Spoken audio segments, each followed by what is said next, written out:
ಓಂ ಅಜ್ಞಾನತಿಮಿರಾಂಧಸ್ಯ ಜ್ಞಾನಾಂಜನಶಲಾಕಯಾ ಚಕ್ಷುರುನ್ಮಿಲಿತಂ ಮೇನ ತಸ್ಮೈ ಶ್ರೀ ಗುರವೇ ನಮಃ. ನಮಃ ಓಂ ವಿಷ್ಣುಪಾದಾಯ ಕೃಷ್ಣಪ್ರೇಷ್ಠಾಯ ಭೂತಲೆ ಶ್ರೀಮತೆ ಭಕ್ತಿವೇದಾಂತ ಸ್ವಾಮಿನಿತಿ ನಾಮಿನೇ. ನಮಸ್ತೆ ಸಾರಸ್ವತೆ ದೇವೇ ಗೌರವಾಣಿ ಚಾರಿಣಿ ನಿರ್ವಿಶೇಷ ಶೂನ್ಯವಾದಿ ಪಾಶ್ಚಾತ್ಯ ದೇಶಧಾರಿಣಿ. ಜೈ ಶ್ರೀ ಕೃಷ್ಣ ಚೈತನ್ಯ ಪ್ರಭು ನಿತ್ಯಾನಂದ ಶ್ರೀ ಅದ್ವೈತ ಗದಾಧರ ಶ್ರೀವಾಸಾದಿ ಗೌರ ಭಕ್ತವೃಂದ. ಹರೇ ಕೃಷ್ಣ ಕೃಷ್ಣ ಕೃಷ್ಣ ಹರೇ ಹರೇ, ಹರೇ ರಾಮ ರಾಮ ರಾಮ ಹರೇ ಹರೇ. ಹರೇ ಕೃಷ್ಣ. ಇವತ್ತಿನ ಕ್ಲಾಸಿಗೆ ಎಲ್ರಿಗೂ ಸ್ವಾಗತ. ಸ್ಕ್ರೀನ್ ಶೇರ್ ಮಾಡ್ತೇನೆ. ಮೊದಲು ಪ್ರಾರ್ಥನೆಯೊಂದಿಗೆ ಸ್ಟಾರ್ಟ್ ಮಾಡೋಣ.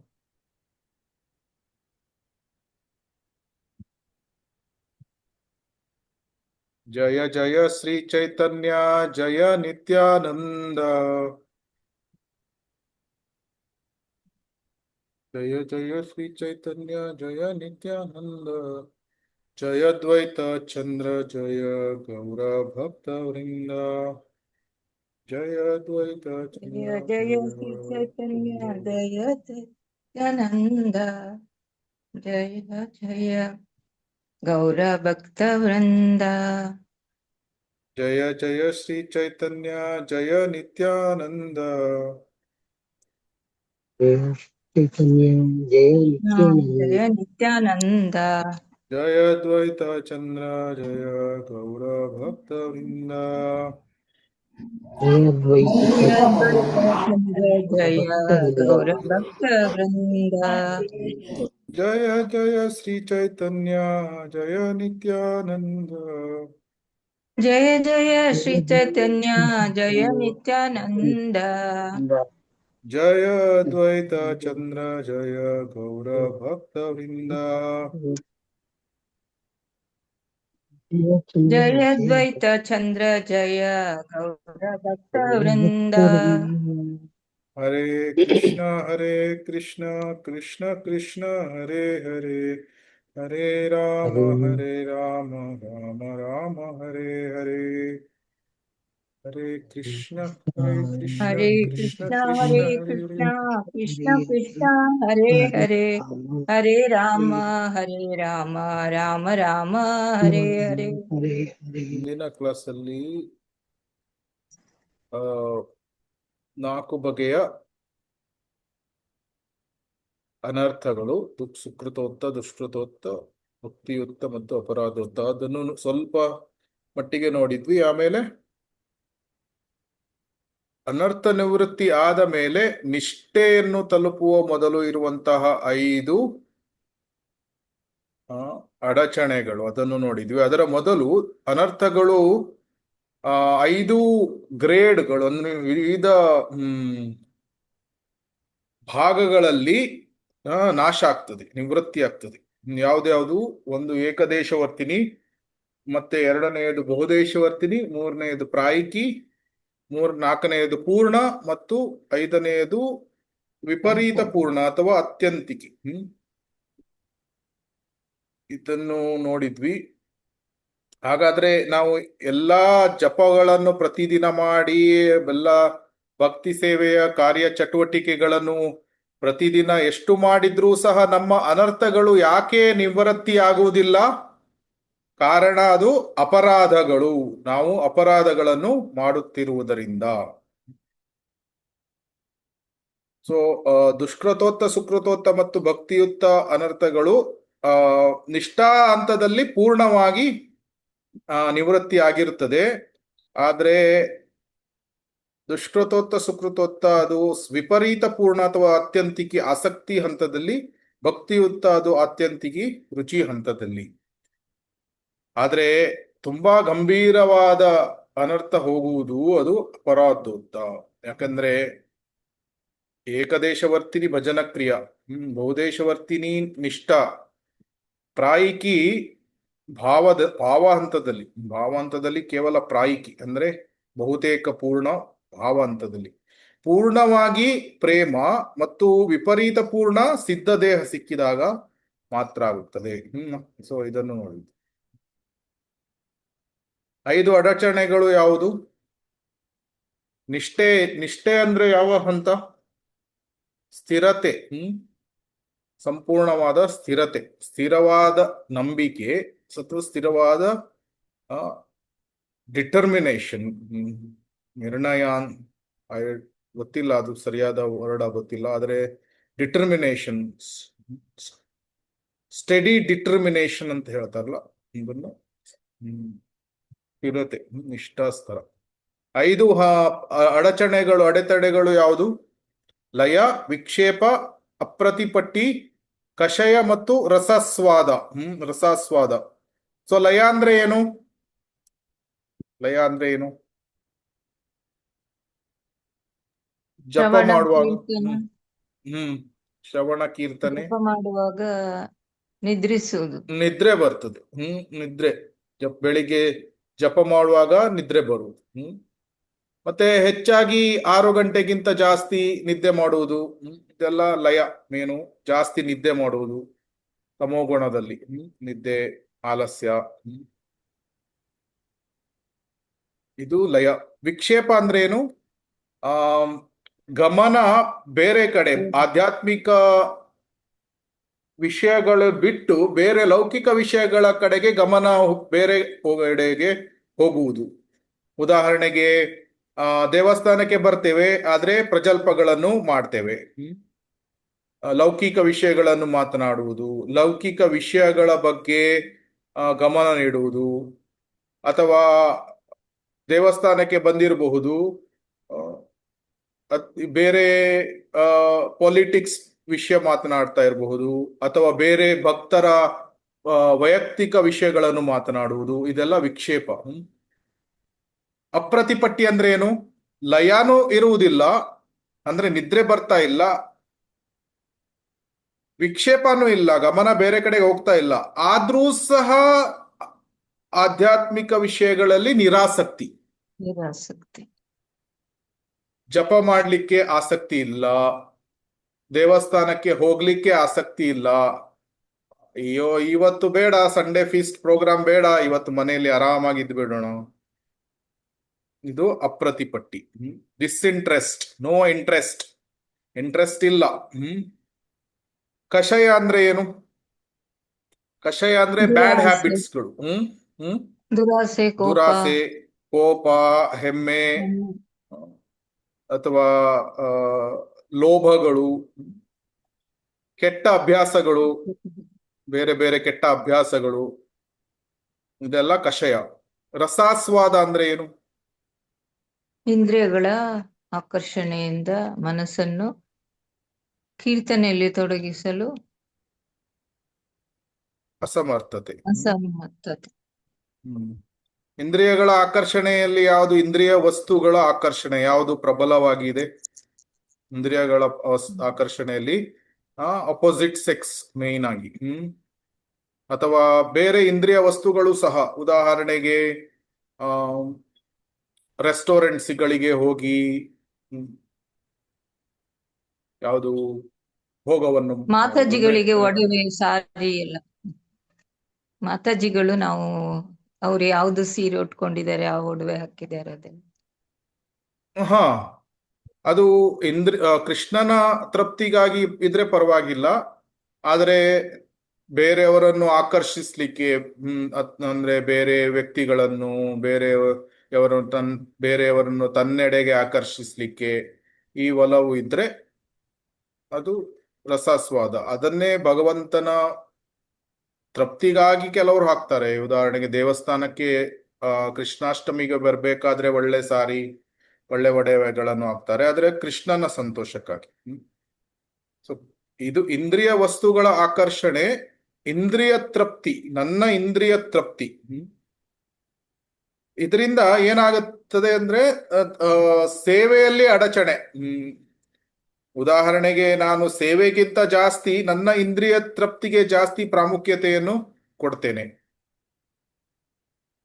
ಯಾವುದೋ ಸೇವೆ ಇದೆ, ಆದ್ರೆ ಇವತ್ತು ಮನೆಯಲ್ಲಿ ಕುಳಿತುಕೊಂಡು ನನಗೆ ಒಳ್ಳೆ ಚೆನ್ನಾಗಿ ತಿನ್ಬೇಕು. ಯಾವುದು? ತಿನ್ನುವಾಗ ಭೋಗವನ್ನು ಅರ್ಪಣೆ ಮಾಡಿ ನೈವೇದ್ಯ ಮಾಡಿ ತಿಂದ್ರೆ ಪರವಾಗಿಲ್ಲ, ಆದ್ರೆ ಕೆಲವು ವಿಷಯಗಳು ಯಾವುದು ಭೋಗವನ್ನು ಮಾಡದೆ ನನ್ನದೇ ಇಂದ್ರಿಯ ತೃಪ್ತಿಗೆ ಆ ರೀತಿ ಮಾಡಿದ್ರೆ ಅದು ರಸಾಸ್ವಾದ. ಇದರಲ್ಲಿ ತುಂಬಾ ಕಷ್ಟ. ರಸಾಸ್ವಾದ ಯಾತಕ್ಕೆ ಅಂದ್ರೆ ಏನ್ ಹೇಳಿದ್ದಾರೆ ಭಾಗವತಮಲ್ಲಿ, ಪುಂಸಸ್ತ್ರೀಯ ಮಿಥುನಿ ಭಾವಮೇತಂ. ಸೊ ಅದರಲ್ಲಿ ಹೃದಯ ಗ್ರಂಥಿ ಮಾಹು ಅಂದ್ರೆ ನಮ್ಮ ಹೃದಯ ಗ್ರಂಥಿ ಈ ಭೌತಿಕ ಲೋಕದೊಟ್ಟಿಗೆ ತುಂಬಾ ಸ್ಟ್ರಾಂಗ್ ಯಾವಾಗ ಆಗ್ತದೆ, ಪುಂಸ ಸ್ತ್ರೀಯ ಮಿಥುನಿ ಭಾವ. ಅಂದ್ರೆ ಗಂಡು ಮತ್ತು ಹೆಣ್ಣಿನ ನಡುವೆ ಇರುವಂತಹ ಮೈಥುನ್ಯ ಭಾವ ಏನಿದೆ, ಇದು ನಮ್ಮ ಹೃದಯ ಗ್ರಂಥಿಯನ್ನು ತುಂಬಾ ಸ್ಟ್ರಾಂಗ್ ಆಗಿ ಮಾಡ್ತದೆ. ಸೊ ಈ ಆಕರ್ಷಣೆ ಏನಿದೆ, ಈ ಭೌತಿಕ ಜಡ ರಸವನ್ನು ಆಸ್ವಾದ ಮಾಡುವಂತಹ ಈ ಆಕರ್ಷಣೆ ಏನಿದೆ, ಇದು ರಸಾಸ್ವಾದ. ಜಡಾನಂದವನ್ನು ಭೋಗ ಮಾಡುವುದು, ಇದು ರಸಾಸ್ವಾದ. ಇವತ್ತು ಮುಂದೆ ಹೋಗೋಣ. ನಿಷ್ಠಾ ಅಂದ್ರೆ ನಮ್ಗೆ ಈಗ ಗೊತ್ತಾಯ್ತು ಏನು, ದೃಢವಾದ ನಂಬಿಕೆ, ವಿಶ್ವಾಸ ಯಾವುದು ಭಗವಂತ ಮತ್ತು ಭಗವಂತನ ಭಕ್ತಿ ಸೇವೆಯಲ್ಲಿ. ಸೊ ಇದಕ್ಕೆ ಎರಡು ಉದಾಹರಣೆ, ತುಂಬಾ ಉತ್ತಮವಾದ ಉದಾಹರಣೆಗಳು ಇದೆ. ಪ್ಲಾಸಿಬೋ ಮತ್ತು ನೆಸಿಬೋ ಇಫೆಕ್ಟ್ಸ್ಗಳು ಅಂತ. ಪ್ಲಾಸಿಬೋ ಇಫೆಕ್ಟ್ಸ್ಗಳು ಅಂದ್ರೆ ಏನು ಅಂದ್ರೆ, ನಮ್ಮ ನಂಬಿಕೆ ವಿಶ್ವಾಸ ಎಷ್ಟು ದೃಢವಾಗಿ ಇರ್ತದೆ ಅದರ ಮೇಲೆ ನಾವು ಸನ್ನಿವೇಶಗಳನ್ನು ಬದಲಾವಣೆ ಮಾಡಬಹುದು. ಆ ನಂಬಿಕೆಗೆ ಅಷ್ಟೊಂದು ಶಕ್ತಿ ಇದೆ. ಉದಾಹರಣೆಗೆ ಒಬ್ಬ ವ್ಯಕ್ತಿಗೆ ಏನಾದ್ರೂ ಕ್ಯಾನ್ಸರ್ ರೋಗ ಅಥವಾ ಎಷ್ಟೊಂದು ಪ್ರಯೋಗಗಳನ್ನು ಇದರಲ್ಲಿ ಮಾಡಿದ್ದಾರೆ. ಕೆಲವರಿಗೆ ಕ್ಯಾನ್ಸರ್ ರೋಗ ಇದ್ದಾಗ ಆ ರೋಗಿಗೆ ಆ ಡಾಕ್ಟರ್ ಮೇಲೆ ತುಂಬಾ ಅತಿ ವಿಶ್ವಾಸ ಇದ್ರೆ ಆ ಡಾಕ್ಟರ್ ಯಾವುದೇ ಮೆಡಿಸಿನ್ ಅನ್ನು, ಸ್ವಲ್ಪ ಸಾಧಾರಣವಾದ ಮೆಡಿಸಿನ್ ಅನ್ನು ಕೊಟ್ಟರೂ ಸಹ ಆ ಪೇಷಂಟ್ ಮೇಲೆ, ಆ ರೋಗಿಯ ಮೇಲೆ ಪ್ರಭಾವ ಬೀರ್ತದೆ. ಅದಕ್ಕಾಗಿ ಒಂದು ಪ್ರಯೋಗವನ್ನು ಮಾಡಿದ್ರು. ಏನು ಅಂದ್ರೆ, ಒಬ್ಬ ರೋಗಿ ಆ ಡಾಕ್ಟರ್ ಹತ್ರ ಹೋಗ್ತಾರೆ. ಡಾಕ್ಟರ್ ಅವರು ಮೆಡಿಸಿನ್ ಅನ್ನು ಇಂಜೆಕ್ಷನ್ ಕೊಡೋದಿಲ್ಲ, ಅವರು ಆ ಇಂಜೆಕ್ಷನ್ ಅಲ್ಲಿ ನೀರನ್ನು ಹಾಕಿ ಆ ನೀರನ್ನೇ ಕೊಟ್ಟು ಬಿಡ್ತಾರೆ. ಆಮೇಲೆ ಆ ರೋಗಿಗೆ ವಿಶ್ವಾಸವನ್ನು ಕೊಡ್ತಾರೆ, ಏನು ಅಂದ್ರೆ, ನೀನು ಖಂಡಿತ 100% ಗುಣಮುಖ ಆಗ್ತೀಯಾ. ಸೊ ಆ ರೋಗಿಗೆ ಆ ಡಾಕ್ಟರ್ ಮೇಲೆ ಎಷ್ಟು ವಿಶ್ವಾಸ ಇತ್ತು ಅಂದ್ರೆ, ಆ ನೀರಿನ ಇಂಜೆಕ್ಷನ್ ಅನ್ನು ಮಾತ್ರ ಕೊಟ್ಟಿರುವುದು, ಆದ್ರೆ ಆ ವಿಶ್ವಾಸದಿಂದಾಗಿ ಆ ರೋಗಿ ಸಂಪೂರ್ಣವಾಗಿ ಗುಣಮುಖ ಆಗ್ತಾನೆ. ಇದನ್ನು ಪ್ಲೆಸಿಬೋ ಎಫೆಕ್ಟ್ ಅಂತಾರೆ. ಅದರಿಂದ ಫೇತ್ ವರ್ಕ್ಸ್ ಬೋತ್ ವೇಸ್. ಅಂದ್ರೆ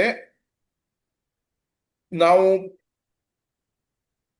ಸಕಾರಾತ್ಮಕ ಅಂದ್ರೆ ಪಾಸಿಟಿವ್ ಆಗಿ ಫೇತ್ ಅನ್ನು ಹೊಂದಿದ್ರೆ ಅದು ಪಾಸಿಟಿವ್ ನಮ್ಗೆ ಪರಿಣಾಮಗಳನ್ನು ನೀಡ್ತದೆ. ಈ ಉದಾಹರಣೆ, ಆ ರೋಗಿಯ ಉದಾಹರಣೆಯನ್ನು ತೆಗೆದುಕೊಂಡ್ವಿ. ಏನು, ಅವನ ರೋಗ ಗುಣಮುಖ ಆಗ್ತದೆ ಅನ್ನುವಂತಹ ವಿಶ್ವಾಸ ಅವನಿಗಿತ್ತು. ಸಕಾರಾತ್ಮಕವಾಗಿ ಅವನಿಗೆ ಅವನ ಆ ದೇಹದ ಮೇಲೆ ಪರಿಣಾಮ ಬಿತ್ತು. ಅದೇ ನೆಸೆಬೋ ಇಫೆಕ್ಟ್ ಅಲ್ಲಿ ಏನಾಗ್ತದೆ ಅಂದ್ರೆ, ಆ ರೋಗಿಗೆ ಏನೋ ಒಂದು ಅಂಧವಿಶ್ವಾಸ, ಏನು ಅಂದ್ರೆ, ನಾನು ಏನೋ ಒಂದನ್ನು ತಿಂದ್ರೆ ನನಗೆ ಏನೋ ಅಲರ್ಜಿ ಆಗಿ ಬಿಡ್ತದೆ. ಉದಾಹರಣೆಗೆ, ನನಗೆ ಒಂದು ಆಪಲ್ ಅನ್ನು ತಿಂದು ಬಿಟ್ರೆ ನನ್ನ ಮೈ ಮೇಲೆ ಗುಳ್ಳೆ ಬರ್ತದೆ ಅಂತ ಏನೋ ಒಂದು ಸುಳ್ಳು ನಂಬಿಕೆ ಇದ್ದು ಬಿಟ್ಟು ಅದು ಗಾಢವಾಗಿದ್ರೆ, ಅವನು ಆಪಲ್ ತಿಂದು ಅವನಿಗೆ ಏನೋ ಆಕ್ಚುಲಿ ಆಗ್ತಾ ಇಲ್ದಿದ್ರೂ ಸಹ ಅವನು ಆ ಆಪಲ್ ಅನ್ನು ತಿಂದಾಗ ಅವನಿಗೆ ಗುಳ್ಳೆಗಳು ಬರ್ತವೆ. ಇದು ನಕಾರಾತ್ಮಕ ಪರಿಣಾಮಗಳು. ಸೊ ಹೇಳುವ ತಾತ್ಪರ್ಯ ಏನು ಅಂದ್ರೆ, ಫೇತ್, ವಿಶ್ವಾಸ, ಇದು ಫರ್ಮ್ ಫೇತ್, ಇದು ತುಂಬಾ ಗಾಢವಾಗಿ ಇದ್ರೆ ಅದಕ್ಕೆ ತುಂಬಾ ಶಕ್ತಿ ಇದೆ. ಏನು, ಅದು ನಮ್ಮ ಈ ಸನ್ನಿವೇಶಗಳನ್ನು ಅಥವಾ ನಮ್ಮ ದೇಹದ ಮೇಲೆ, ನಮ್ಮ ಪರಿಸರದ ಮೇಲೆ ಅದು ಗಾಢವಾದ ಪರಿಣಾಮಗಳನ್ನು ಬೀರುವಂತಹ ಸಾಧ್ಯತೆ ಇದೆ. ಅದೇ ತರ ನಮಗೆ ದೃಢವಾದ ನಂಬಿಕೆ ಭಗವಂತನ ಮೇಲೆ ಇದ್ರೆ, firm faith in the supreme personality of god lord Shri Krishna ಇದ್ರೆ, ನಾವು ಏನಾಗ್ಬೋದು, ನಾವು ಭಗವಂತನ ಆ ಅಟೆನ್ಷನ್ ಏನಿದೆ, ಅವನ ಗಮನವನ್ನು ನಮ್ಮ ಎಡೆಗೆ ಸೆಳೆಯಬಹುದು. Faith gets Krishna's attention. So ಆದ್ರಿಂದ ಕೃಷ್ಣ ನಮ್ಮ ಹೃದಯದಲ್ಲಿ ನಮಗೆ ಎಷ್ಟು ಗಾಢವಾದ ವಿಶ್ವಾಸ, ನಂಬಿಕೆ ಇದೆ ಅಂತ ಅವನು ನೋಡ್ತಾನೆ. ಆದ್ರಿಂದ ನಾವು ದಿನದಿಂದ ದಿನಕ್ಕೆ, ತಿಂಗಳಿಂದ ತಿಂಗಳು, ನಾವು ವರ್ಷದಿಂದ ವರ್ಷ, ನಾವು ಇದು ಸಮಯ ಹೋದ ಹಾಗೆ ನಮ್ಮ ನಂಬಿಕೆ ಗಾಢವಾಗಬೇಕು. ಮತ್ತೆ ಅದು ಎಕ್ಸ್ಪಾಂಡ್ ಅಂದ್ರೆ ಜಾಸ್ತಿ ಜಾಸ್ತಿ ಆಗ್ಬೇಕು ಭಗವಂತನ ಮೇಲೆ. ಆ ಭಕ್ತಿ ಸೇವೆ ಇದು ಏನು ಫಲ ನೀಡ್ತದೆ ಅದರ ಮೇಲೆ ನಮಗೆ ನಂಬಿಕೆ ಜಾಸ್ತಿ ಹೋಗ್ಬೇಕು. ಆದ್ರೆ ಇದು ಸುಮ್ಮನೆ ಆಗುವುದಿಲ್ಲ. ನಮ್ಮ ವಿಶ್ವಾಸ ಯಾವಾಗ ಜಾಸ್ತಿ ಆಗ್ತದೆ? ಯಾವಾಗ ನಾವು ಅಂತಹ ವಿಶ್ವಾಸ ಉಳ್ಳಂತಹ ಭಕ್ತರ ಜೊತೆ ಸಂಘ ಸಹವಾಸಗಳನ್ನು ಮಾಡ್ತೇವೆ, ಆವಾಗ ನಮ್ಮ ವಿಶ್ವಾಸ ಜಾಸ್ತಿ ಆಗ್ತದೆ. Association of devotees who have strong faith. ಯಾರಿಗೆ ಗಾಢವಾದ ನಂಬಿಕೆ ಇದೆ ಅಂತಹ ಭಕ್ತರ ಸಂಘಗಳನ್ನು ಮಾಡಿದಾಗ ನಮ್ಮ ವಿಶ್ವಾಸ, ನಂಬಿಕೆ ಕೂಡ ಗಾಢವಾಗ್ತದೆ. ಮತ್ತೆ ಶೀಲಾ ಪ್ರಭುಪಾದರ ಪುಸ್ತಕಗಳು, ಭಗವದ್ಗೀತಾ, ಭಾಗವತದಂತಹ ಶಾಸ್ತ್ರಗಳನ್ನು ಓದಿದಾಗ ನಮ್ಮ ವಿಶ್ವಾಸ ಗಾಢವಾಗ್ತದೆ. ಆದ್ರಿಂದ ಸತತವಾಗಿ ನಾವು ಶೀಲಾ ಪ್ರಭುಪಾದರ ಪುಸ್ತಕಗಳನ್ನು ಓದಬೇಕು. ಸತತವಾಗಿ ಹಿರಿಯ ಭಕ್ತರ ಅಥವಾ ಸ್ಟ್ರಾಂಗ್ ಫೇತ್ ಇರುವಂತಹ ಉನ್ನತ ಭಕ್ತರ ಸಂಘ ಸಹವಾಸಗಳನ್ನು ನಾವು ಮಾಡಬೇಕು. ಆವಾಗ ಕೃಷ್ಣನ ಗಮನವನ್ನು ನಮ್ಮ ಎಡೆಗೆ ನಾವು ಸೆಳೆಯಬಹುದು. ಸೊ ಅದಕ್ಕಾಗಿ ಅಂದ್ರೆ ಈ ಫೇತ್ ಇನ್ ಟ್ರಸ್ಟಿಂಗ್ ಗಾಡ್ ಇದು ಹೇಗೆ ವರ್ಕ್ ಆಗ್ತದೆ ಅದನ್ನು ಮುಂದಿನ ಸ್ಲೈಡ್ಸ್ ಗಳಲ್ಲಿ ನೋಡೋಣ. ಆದ್ರೆ ನಾವು ಕಾರ್ತಿಕ ಮಾಸದಲ್ಲಿ ಒಂದು ಹೇಳ್ತೇವೆ, ಏನು, ದಾಮೋದರನಿಗೆ ಈ ತುಪ್ಪದ ದೀಪವನ್ನು ಒಂದು ಕ್ಷಣ ತೋರಿಸಿದರೆ ಎಷ್ಟೋ ಜನ್ಮ ಜನ್ಮದ ಪಾಪಗಳು ನಾಶ ಆಗ್ತದೆ ಅಂತ ಒಂದು ಸ್ಟೇಟ್ಮೆಂಟ್ ಇದೆ, ಯಾವುದು ಪುರಾಣದಲ್ಲಿ. ಅದನ್ನು ಹೇಳಿದಾಗ ಕೆಲವರು ಏನು ಸಂಶಯವನ್ನು ಪಡ್ತಾರೆ. ಆದ್ರೆ ಅದೇ ಭಕ್ತರಿಗೆ ಗಾಢವಾದ ವಿಶ್ವಾಸ ಇದ್ರೆ ಅದು ಖಂಡಿತವಾಗಿ ಆಗ್ತದೆ. ಇದು ಅಂದ್ರೆ ನಮ್ಮ ಪೂರ್ವಜರಿಗೆ ಅವರಿಗೆ ಒಳ್ಳೆಯ ಡೆಸ್ಟಿನೇಷನ್ ಸಿಗ್ತದೆ, ಇಂತಹ ವಿಷಯಗಳನ್ನು ಪುರಾಣಗಳಲ್ಲಿ ವರ್ಣಿಸಲಾಗಿದೆ. ಅದರ ಬಗ್ಗೆ ಸ್ಟ್ರಾಂಗ್ ನಂಬಿಕೆ ಇದ್ರೆ ಅದು ಖಂಡಿತವಾಗಿ ಅದು ಆಗ್ತದೆ. ಯಾಕಂದ್ರೆ ಫೇತ್ ವರ್ಕ್ಸ್ ನಮ್ಗೆ ಗೊತ್ತಿಲ್ಲದೆ ಅದು ಹೇಗೆ ಅಂತ ಮುಂದಿನ ಸ್ಲೈಡ್ಸ್ ಗಳಲ್ಲಿ ನೋಡೋಣ. ಆದ್ರೆ ನಾವು ಈ ಸ್ಲೈಡ್ ಅಲ್ಲಿ ಏನು ಅರ್ಥ ಮಾಡ್ಕೊಂಡ್ವಿ ಅಂದ್ರೆ, ನಮ್ಮ ಮನಸ್ಸಿನಲ್ಲಿ ನಾವು ಪ್ಲೆಸೆಬೋ ಮತ್ತು ನೆಸೆಬೋ ಇಫೆಕ್ಟ್ಸ್ ಅಂದ್ರೆ ಅದರ ಪ್ರಕಾರ ಹೇಗೆ ವರ್ಕ್ ಆಗ್ತದೆ, ಅದೇ ರೀತಿ ವಿಶ್ವಾಸವನ್ನು ನಾವು ಇಟ್ಟುಕೊಂಡ್ರೆ ಅದು ನಮ್ಮ ಪರಿಸರದ ಮೇಲೆ ಅಥವಾ ನಮ್ಮ ಮೇಲೆ ಅದು ಗಾಢವಾದ ಪರಿಣಾಮಗಳನ್ನು ಬೀರ್ತದೆ. So that is why faith is very very important. ಯಾಕೆ ಫೇತ್ ಈಸ್ ಇಂಪಾರ್ಟೆಂಟ್? ಈಗ ನಮಗೆ ಏನಾದ್ರೂ ಒಂದು ವಸ್ತುಗಳನ್ನು ಖರೀದಿ ಮಾಡಬೇಕು ಅಂತ ಹೋದಾಗ ನಾವು ಯಾವ ರೀತಿ ಖರೀದಿ ಮಾಡ್ತೇವೆ?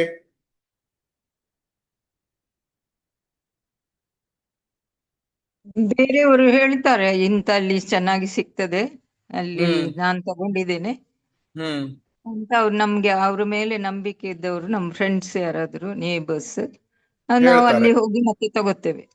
ಹೇಗೆ ತಗೊಳ್ತೀರಿ? ದುಡ್ಡನ್ನು ಕೊಟ್ಟು. ಫೇತ್ ಅಂದ್ರೆ ಮೀಡಿಯಂ ಆಫ್ ಎಕ್ಸ್ಚೇಂಜ್ ಏನು? ದುಡ್ಡು. ಮನಿ. ದುಡ್ಡು ಕೊಟ್ಟಾಗ ಅವನು ನಿಮ್ಗೆ 1 kg ಆಪಲ್ ಅಥವಾ ಏನೋ ಒಂದು ವಸ್ತುಗಳನ್ನು ಕೊಡ್ತಾನೆ. ದುಡ್ಡು ಕೊಡದಿದ್ರೆ ಕೊಡುವುದಿಲ್ಲ. So money is the medium of exchange ಅಲ್ವಾ? ಆ ವ್ಯಾಪಾರಸ್ಥ ಮತ್ತು ನಮ್ಮ ನಡುವೆ ಇರುವಂತಹ ಮೀಡಿಯಂ ಆಫ್ ಎಕ್ಸ್ಚೇಂಜ್ ಏನು? ದುಡ್ಡು. ಅದು ಬಿಟ್ಟು ಅವನಿಗೇನು ನಮ್ಮ ಏನು ಪರಿಚಯ ಇರುವುದಿಲ್ಲ, ಅಥವಾ ಅವನೇನು ಓ ಇವಳು ಸುಂದರಿಯಾಗಿದ್ದಾಳೆ, ಇವಳಿಗೊಂದು KG ಆಪಲ್ ಕೊಡೋಣ, ಈ ರೀತಿ ಕೊಡೋರು ತುಂಬಾ ರೇರ್. ಯಾಕಂದ್ರೆ ಅವನು ವ್ಯಾಪಾರ ಮಾಡ್ಲಿಕ್ಕೆ ಕೂತಿರ್ತಾನೆ. ಅವನು ಹಾಗೆ ನೋಡಿ ಸುಂದರಿ ಮತ್ತೆ ಸುಂದರ ಅಂತ ಈ ರೀತಿ ದಿನಕ್ಕೆ 100 ಜನ ಸುಂದರಿ ಅಥವಾ 100 ಜನ ಸುಂದರ ಪುರುಷರು ಬರ್ಬೋದು, ಆದ್ರೆ ಅವನು ವ್ಯಾಪಾರ ಮಾಡ್ಲಿಕ್ಕೆ ಕೂತಿರ್ತಾನೆ. ಸೊ ಮೀಡಿಯಂ ಆಫ್ ಎಕ್ಸ್ಚೇಂಜ್ ಏನು? ಮನಿ, ದುಡ್ಡು. ಅದೇ ರೀತಿ ಭಗವಂತನ ಜೊತೆಗಿರುವಂತಹ ಮೀಡಿಯಂ ಆಫ್ ಎಕ್ಸ್ಚೇಂಜ್ ಏನು? ಅದು ಫೇತ್. ನಮಗೆ ಎಷ್ಟು ಗಾಢವಾದ ವಿಶ್ವಾಸ, ನಂಬಿಕೆ ಇದೆ, ಅದರ ಪ್ರಕಾರ ನಾವು ಭಗವಂತನ ಕೃಪೆಯನ್ನು ಆಕರ್ಷಣೆ ಮಾಡ್ತೇವೆ.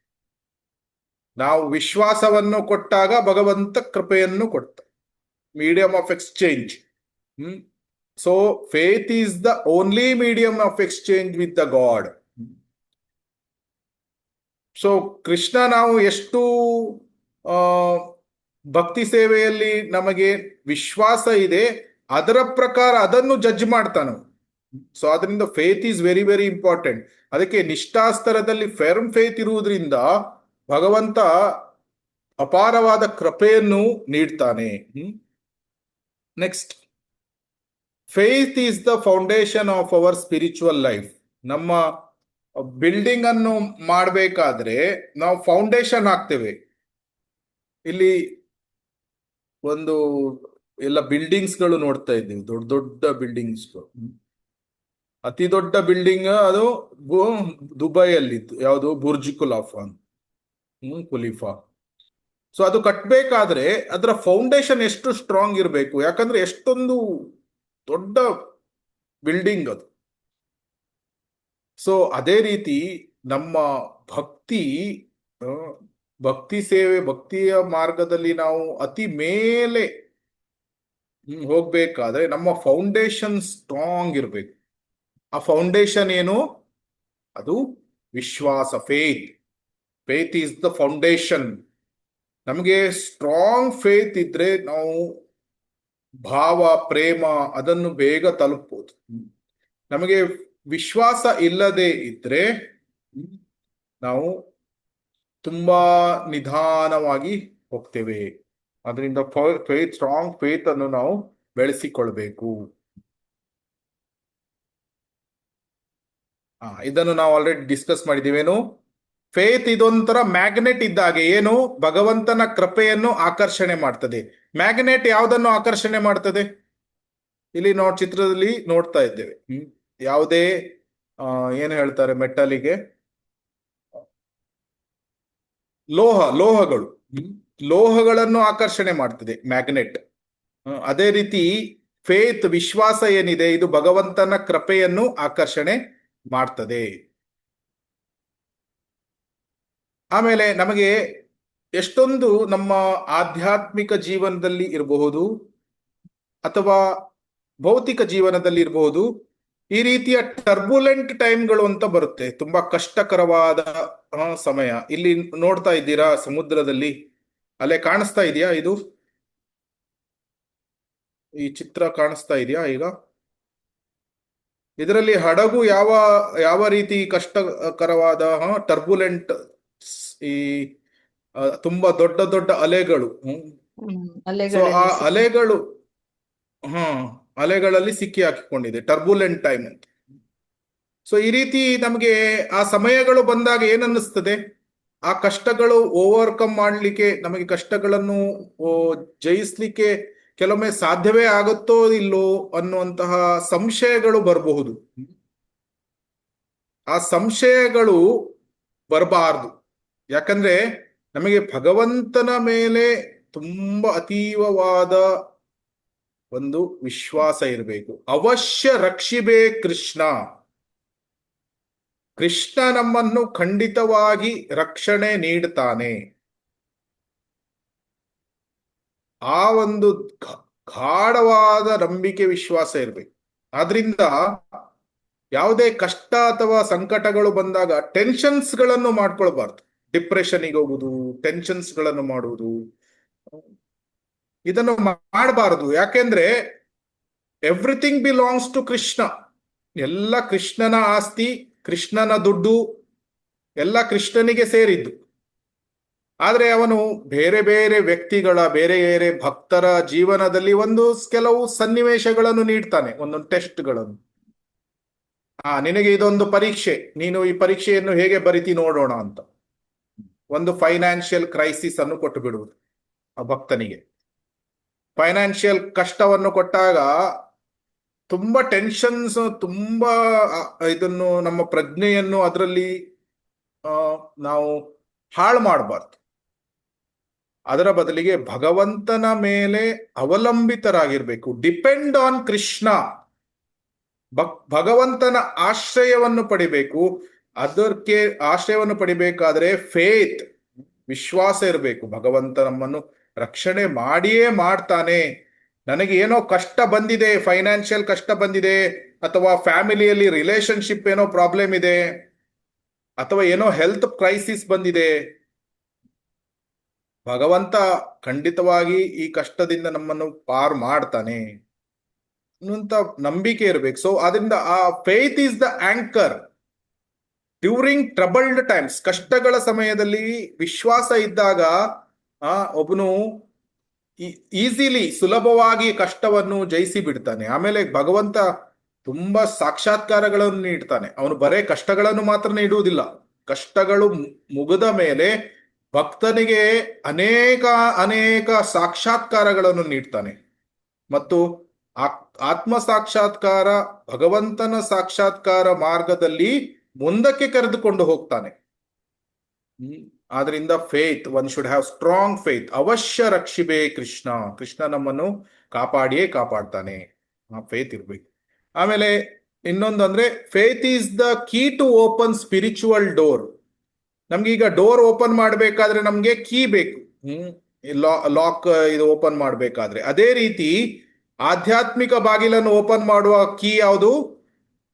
ಅದು ನಂಬಿಕೆ, ವಿಶ್ವಾಸ. ನಂಬಿಕೆ, ವಿಶ್ವಾಸ ಇದ್ದಾಗ ಆಧ್ಯಾತ್ಮಿಕ ಬಾಗಿಲನ್ನು ಓಪನ್ ಮಾಡ್ಬೋದು. ಆವಾಗ ಒಳಗೆ ಭಗವಂತನನ್ನು ನೋಡ್ಬೋದು. ಸೊ ಆ ರೀತಿ ಇದರಲ್ಲಿ ಈ ಡೋರಿಗೆ 2 ಲಾಕ್ ಇದೆ. ಆಧ್ಯಾತ್ಮಿಕ ಡೋರಿಗೆ 2 ಲಾಕ್. ಒಂದು, ಫೇತ್ ನಾವು ಕೀ ಯೂಸ್ ಮಾಡಿ ನಮ್ಮ ಡೋರ್ ಅನ್ನು ಓಪನ್ ಮಾಡ್ತೇವೆ. ಆದ್ರೆ ಅವನು ಭಗವಂತ ಕೂಡ ಅವನ ಸೈಡ್ ಇಂದ ಓಪನ್ ಮಾಡ್ಬೇಕು. ಆವಾಗ ಅವನು ಸಹ ಓಪನ್ ಮಾಡಿ ಅವನು ತನ್ನ ಕೃಪೆಯನ್ನು ನೀಡ್ತಾನೆ. Faith is the bridge that connects us to Lord. Bridge ಅಂದ್ರೆ ಇಲ್ಲಿ ಬ್ರಿಡ್ಜ್ ಕಾಣ್ತಾ ಇದೆ ಈ ರೀತಿ. ನಮ್ಮ ಮತ್ತು ಭಗವಂತನ ನಡುವೆ ಇರುವಂತಹ ಆ ಮಾರ್ಗಕ್ಕೆ, ಅದಕ್ಕೆ ಬ್ರಿಡ್ಜ್ ಯಾವುದು? ಫೇತ್. ಸೊ ಆದ್ರಿಂದ ನಮ್ಮನ್ನು ಭಗವಂತನ ಜೊತೆಗೆ ಅದು ಜೋಡಿಸ್ತದೆ. ಹರೇ ಕೃಷ್ಣ. ಆಮೇಲೆ ಇನ್ನೊಂದು, ಇದು ತುಂಬಾ ಇಂಪಾರ್ಟೆಂಟ್ ಇದೆ. ಏನು? ವೈಫೈ ಆನ್ ಮಾಡಿದಾಗ ನಮಗೆ ಅದರದ್ದು ವೇವ್ಸ್ಗಳು ಕಾಣಿಸ್ತದ? ಕಾಣಿಸ್ತದ? ಅದೇ ನಮ್ಮ ಫೋನಲ್ಲಿ ಬರ್ತದೆ ಅಲ್ಲ ಪ್ರಭು, ವೈಫೈ ಆನ್ ಇರುವಾಗ ಇರ್ತದೆ. ಅದರಲ್ಲಿ ನಿಮ್ಗೆ ಅದರದ್ದು ಅದು ಒಂದು ತರ ಸಿಗ್ನಲ್ ಗಳನ್ನು ಅದು ಕಳಿಸ್ತದೆ ಗಾಳಿಯಲ್ಲಿ. ಅದು ಅದು ಕಾಣಿಸ್ತದ? ಗಾಳಿಯಲ್ಲಿ ಕಳಿಸುವುದು ಕಾಣಿಸುವುದಿಲ್ಲ, ಅದು ಇನ್ವಿಸಿಬಲ್. ಅದು ಈಗ ರೇಡಿಯೋ ಫ್ರೀಕ್ವೆನ್ಸಿಗಳು, ಟಿವಿಯ ಫ್ರೀಕ್ವೆನ್ಸಿಗಳು ಕಾಣಿಸ್ತದ? ಇಲ್ಲ ಇಲ್ಲ ಪ್ರಭು. ರೇಡಿಯೋ ಅಥವಾ ವೈಫೈದು ಫ್ರೀಕ್ವೆನ್ಸಿಗಳೆಲ್ಲ ಕಾಣಿಸ್ತದ? ಇಲ್ಲ, ಕಾಣಿಸುವುದಿಲ್ಲ. ಆದ್ರೆ ಇಲ್ಲಿ ಫ್ರೀಕ್ವೆನ್ಸಿಗಳು ಇದೆ. ಇಲ್ಲಿ ನನ್ನ ರೇಡಿಯೋವನ್ನು ಒಂದು ಫ್ರೀಕ್ವೆನ್ಸಿಗೆ ಹಾಕಿದಾಗ ಒಂದು ರೇಡಿಯೋ ಸ್ಟೇಷನ್ ಆನ್ ಆಗ್ತದೆ. ಯಾವುದು FM ಅಥವಾ ಬೇರೆ ಯಾವುದೋ ಒಂದು ಏನೋ 100 ಹರ್ಟ್ಸ್ 200 ಹರ್ಟ್ಸ್ ಯಾವುದೋ ಒಂದು ಹರ್ಟ್ಸಿಗೆ ಫ್ರೀಕ್ವೆನ್ಸಿ ಸೆಟ್ ಮಾಡಿದಾಗ ಅದು ಸ್ಟೇಷನ್ ಬಂದು ಬಿಡ್ತದೆ. ಆದ್ರೆ ಅದು ನಮ್ಗೆ ಫ್ರೀಕ್ವೆನ್ಸಿ ಕಾಣಿಸ್ತದ? ಗಾಳಿಯಲ್ಲಿ ಇರುವುದು ಕಾಣಿಸುವುದಿಲ್ಲ, ಆದ್ರೆ ಅದು ವರ್ಕ್ ಆಗ್ತದೆ. ಅದೇ ರೀತಿ ಫೇತ್, ವಿಶ್ವಾಸ ಕೂಡ ಅದೇ ರೀತಿ. ಅದು ಇನ್ವಿಸಿಬಲ್. ಅದು ಏನು? ಫೇತ್ ಎಷ್ಟಿದೆ, ಯಾವುದೋ ಒಂದು ಭಕ್ತನನ್ನು ನೋಡಿದ ತಕ್ಷಣ ಅವನಲ್ಲಿ ಎಷ್ಟು ವಿಶ್ವಾಸ ಇದೆ ಅಂತ ನಮ್ಗೆ ಗೊತ್ತಾಗ್ತದ? ಅದು ಕಾಣಿಸೋದಿಲ್ಲ. ಆದ್ರೆ ಅದಕ್ಕೆ ಎಷ್ಟು ಪವರ್ ಇರ್ತದೆ ಅಂದ್ರೆ ಅದು ಭಗವಂತನ ಜೊತೆ ಕನೆಕ್ಟ್ ಮಾಡು. ಹೇಗೆ ವೈಫೈ ಇಂದ ಇಂಟರ್ನೆಟ್ ಕನೆಕ್ಟ್ ಮಾಡಿದ್ರೆ ಆ ಫುಲ್ ಇಂಟರ್ನೆಟ್ ಲೋಕಕ್ಕೆ ಹೋಗಿ ಬಿಡ್ಬೋದು, ಅದೇ ರೀತಿ ಫೇತ್ ವಿಶ್ವಾಸದಿಂದ ಆಧ್ಯಾತ್ಮಿಕ ಲೋಕಕ್ಕೆ ಕನೆಕ್ಟ್ ಮಾಡ್ಬೋದು. ಸೊ ಅದರಿಂದ ಅದು ಕಾಣಿಸದೇ ಇರ್ಬೋದು ವಿಶ್ವಾಸ ಎಷ್ಟು ಇದೆ ಅಂತ, ಆದ್ರೆ ಅದಕ್ಕೆ ತುಂಬಾ ಪವರ್ ಇದೆ. ಏನು power to connect with God. ಅದು ಕನೆಕ್ಷನ್ ಸಿಕ್ಕಿಬಿಡ್ತದೆ. ವಿಶ್ವಾಸ ಇದ್ದಾಗ ಭಗವಂತನ ಕನೆಕ್ಷನ್ ಸಿಕ್ಕಿಬಿಡ್ತದೆ. ಸೊ ಅದರಿಂದ ನಿಷ್ಠಾಸ್ತರಕ್ಕೆ ಬರುವುದು ತುಂಬಾ ಇಂಪಾರ್ಟೆಂಟ್. ಯಾಕಂದ್ರೆ ಫರ್ಮ್ ಫೇತ್, ಗಾಢವಾದ ವಿಶ್ವಾಸವನ್ನು ನಾವು ಹೊಂದಿರಬೇಕು. ಆಮೇಲೆ ಇದು ಸೇಮ್ ಏನು, ಹೇಗೆ ಫೆವಿಕಾಲ್ ಇದು ಎರಡು ಪೈಪ್ ಕಟ್ ಆಗಾದಾಗ ಅದನ್ನು ಕನೆಕ್ಟ್ ಮಾಡ್ತದೆ, ಅದೇ ರೀತಿ ಫೇತ್ ನಮ್ಮನ್ನು ಕೃಷ್ಣನ ಕೃಪೆಯೊಂದಿಗೆ ಕನೆಕ್ಟ್ ಮಾಡ್ತದೆ. ಕನೆಕ್ಟ್. ಸೊ ಹಾಗಿದ್ರೆ ಫೇತ್ ಅನ್ನು ಜಾಸ್ತಿ ಮಾಡುವಂತಹ ಮಾರ್ಗ ಯಾವುದು? ಫೇತ್ ಅನ್ನು ಜಾಸ್ತಿ ಮಾಡುವಂತಹ ಮಾರ್ಗ ಅದು ಹಿಯರಿಂಗ್ ಅಂಡ್ ಚಾಂಟಿಂಗ್, ಶ್ರವಣಂ ಮತ್ತು ಕೀರ್ತನಂ. ಶ್ರವಣಮಲ್ಲಿ ಯಾವುದು ಮಾರ್ಗಗಳು ಇದೆ? ಶ್ರವಣಮಲ್ಲಿ ಶ್ರೀಮದ್ ಭಾಗವತ ಶ್ರವಣ ಮತ್ತು ಹರಿನಾಮ ಮಾಡುವ ಜಪವನ್ನು ಮಾಡುವುದು, ಅದನ್ನು ಸರಿಯಾಗಿ ಕೇಳುವುದು. ಸೊ ಅದಕ್ಕಾಗಿ ಫೇತ್ ಜಾಸ್ತಿ ಆಗ್ಬೇಕಾದ್ರೆ ನಾವು ಯಾವಾಗ್ಲೂ ಭಕ್ತರ ಸಂಘಕ್ಕೆ ಬರಬೇಕು.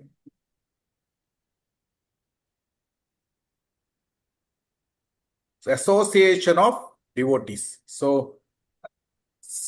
ಭಕ್ತರ ಸಂಘಕ್ಕೆ ಬಂದಾಗ ನಮ್ಮ ವಿಶ್ವಾಸ, ನಂಬಿಕೆ, ಭಗವಂತನ ಮೇಲೆ ನಂಬಿಕೆ ಅದು ಜಾಸ್ತಿ ಆಗ್ತದೆ. ಆಮೇಲೆ ನಾವು ಜಾಸ್ತಿ ಶ್ರೀಮದ್ ಭಾಗವತವನ್ನು ಕೇಳೋಣ, ಜಪವನ್ನು ಮಾಡೋಣ ಅನ್ನುವಂತಹ ನಮಗೆ ಆಸಕ್ತಿ ಬರ್ತದೆ. ಇಲ್ಲದಿದ್ರೆ ನಾವು ಭೌತಿಕ ವ್ಯಕ್ತಿಗಳ ಜೊತೆಗೆ, ಅವರ ಜೊತೆಗೆ ಜಾಸ್ತಿ ಮಾತನಾಡಿದ್ರೆ ಏನು ಆಸಕ್ತಿ ಬರ್ತದೆ? ಅವರ ಜೊತೆ ಟಿವಿಯನ್ನು ನೋಡೋಣ, ಕ್ರಿಕೆಟ್ ಮ್ಯಾಚ್ ನೋಡೋಣ, ಮೂವಿಯನ್ನು ನೋಡೋಣ, ಅಥವಾ ಹೊರಗಡೆ ರೆಸ್ಟೋರೆಂಟ್ಗಳಿಗೆ ಹೋಗಿ ಸಿಕ್ಕಿದ್ದನ್ನು ತಿನ್ನೋಣ, ಇಂತಹ ಆಸೆಗಳು ಬರ್ತದೆ ಜಾಸ್ತಿ. ಆದ್ರೆ ಭಕ್ತರ ಸಂಘದಿಂದ ಶ್ರೀಮದ್ ಭಾಗವತವನ್ನು ಕೇಳೋಣ, ಭಗವದ್ಗೀತೆಯನ್ನು ಕೇಳೋಣ, ಜಪವನ್ನು ಮಾಡೋಣ, ಇಂತಹ ಆಸೆಗಳು, ಇಂತಹ ವಿಶ್ವಾಸ ಜಾಸ್ತಿ ಆಗ್ತದೆ.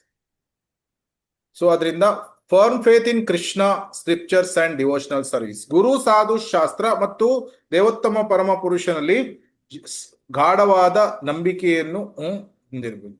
ಸೊ ಅದಕ್ಕೆ ನಿಷ್ಠಾಸ್ತರಕ್ಕೆ ಯಾರು ಬರ್ತಾನೆ ಅವನು ಬೇರೆ ಆಲಸ್ಯವನ್ನು ಹೊಂದಿರುವುದಿಲ್ಲ. ಯಾವುದು? ಕೃಷ್ಣ ಮತ್ತು ಕೃಷ್ಣನ ಆ ಡಿವೋಷನಲ್ ಆಕ್ಟಿವಿಟೀಸ್, ಶುದ್ಧ ಭಕ್ತಿಯ ಈ ಕಾರ್ಯಚಟುವಟಿಕೆಗಳು ಏನಿದೆ ಅದರ ಬಗ್ಗೆ ಅವನು ಆಲಸ್ಯವನ್ನು ಹೊಂದಿರುವುದಿಲ್ಲ. ಸೊ ಪ್ರತಿಯೊಂದು ಸಮಯವನ್ನು ಸಹ ಅವನು ತುಂಬಾ ಅಮೂಲ್ಯ ಅಂತ ಭಾವಿಸ್ತ. ಇದು ಇಲ್ಲಿಗೆ ನಿಷ್ಠಾಸ್ತರ ಮುಗಿತು. ನಿಷ್ಠಾಸ್ತರದ ಲಕ್ಷಣಗಳು ಯಾವುದು ಹೇಳಿ ಈಗ ಯಾರು ದಯವಿಟ್ಟು. ಏನು ಅರ್ಥ ಆಯ್ತು? ನಿಷ್ಠಾಸ್ತರ ಗಾಢವಾದ ನಂಬಿಕೆಯನ್ನು ಹೊಂದಿರ್ತಾನೆ. ಯಾವ ರೀತಿಯ ನಂಬಿಕೆ? ಸ್ಥಿರವಾಗಿ ನಂಬಿಕೆ. ಮತ್ತೆ ನಿಷ್ಠಾಸ್ತರದಲ್ಲಿ ಸ್ಥಿರತೆ ಅಂದ್ರೆ ಅದರ ಲಕ್ಷಣಗಳು ಯಾವುದು? ಸ್ಥಿರತೆಯ ಲಕ್ಷಣಗಳು ಯಾವುದು? ಹಿಯರಿಂಗ್ ಅಂಡ್ ಚಾಂಟಿಂಗ್, ಭಕ್ತರ ಸಂಘದಲ್ಲಿರುವುದು. ಭಕ್ತರ ಸಂಘದಲ್ಲಿ ಎಲ್ಲರೂ ಮಾಡ್ತಾರೆ, ಆದ್ರೆ ನಿಷ್ಠಾಸ್ತರದಲ್ಲಿರುವಂತಹ ಭಕ್ತನ ಲಕ್ಷಣಗಳು ಯಾವುದು? ಲಯ ಅಂದ್ರೆ ಲಯ ಇಲ್ಲ ಅಂದ್ರೆ ಯಾವುದು? 6 ಗಂಟೆಗಿಂತ ಜಾಸ್ತಿ ಮಲಗುವುದಿಲ್ಲ. ನಿದ್ದೆಯನ್ನು ಜಪ ಮಾಡುವಾಗ ನಿದ್ದೆಯನ್ನು ಮಾಡುವುದಿಲ್ಲ. ಭಾಗವತ ಕ್ಲಾಸಲ್ಲಿ ನಿದ್ದೆಯನ್ನು ಮಾಡುವುದಿಲ್ಲ. ಭಾಗವತ ಕ್ಲಾಸಲ್ಲಿ ನಿದ್ದೆಯನ್ನು ಮಾಡ್ತಾ ಇದ್ದಾನೆ ಅಂದ್ರೆ ಅವನಿನ್ನೂ ಏನು ಅರ್ಥ? ಸ್ಥಿರ ಲಯ ಇನ್ನೂ ಇದೆ. ಆಮೇಲೆ ಪ್ರಜಲ್ಪಗಳನ್ನು ಮಾಡುವುದಿಲ್ಲ, ಅವನಿಗೆ ನಿರಾಸಕ್ತಿ ಇಲ್ಲ.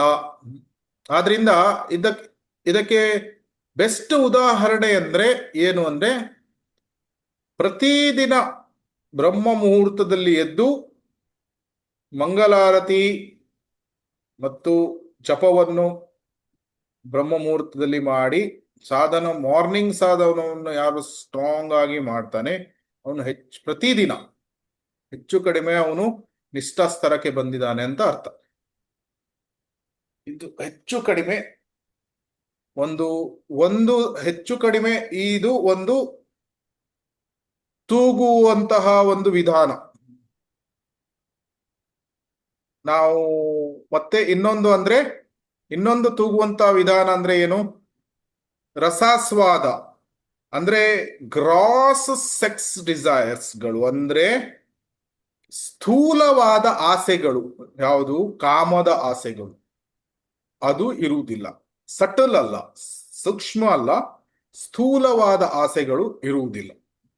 ಗ್ರಾಸ್ ಡಿಸೈರ್ಸ್ ಅಬೌಟ್ ಕಾಮ ಅದು ಇರುವುದಿಲ್ಲ. ಇದು ಎರಡು ಮೂರು ವಿಷಯಗಳನ್ನು ಪ್ರಾಮಿನೆಂಟ್, ಇದನ್ನು ತುಂಬಾ ಎದ್ದು ಕಾಣುವಂತಹ ಈ ವಿಷಯಗಳು ಇಲ್ಲ ಅಂತ ಆದ್ರೆ ಅವನು ನಿಷ್ಠಾಸ್ತರಕ್ಕೆ ಬಂದಿದ್ದಾನೆ ಅಂತ ಅರ್ಥ. ನಾವು ಬೇರೆಯವರಿಗೆ ಕೇಳುವಂತಹ ಅವಶ್ಯಕತೆ ಇರುವುದಿಲ್ಲ.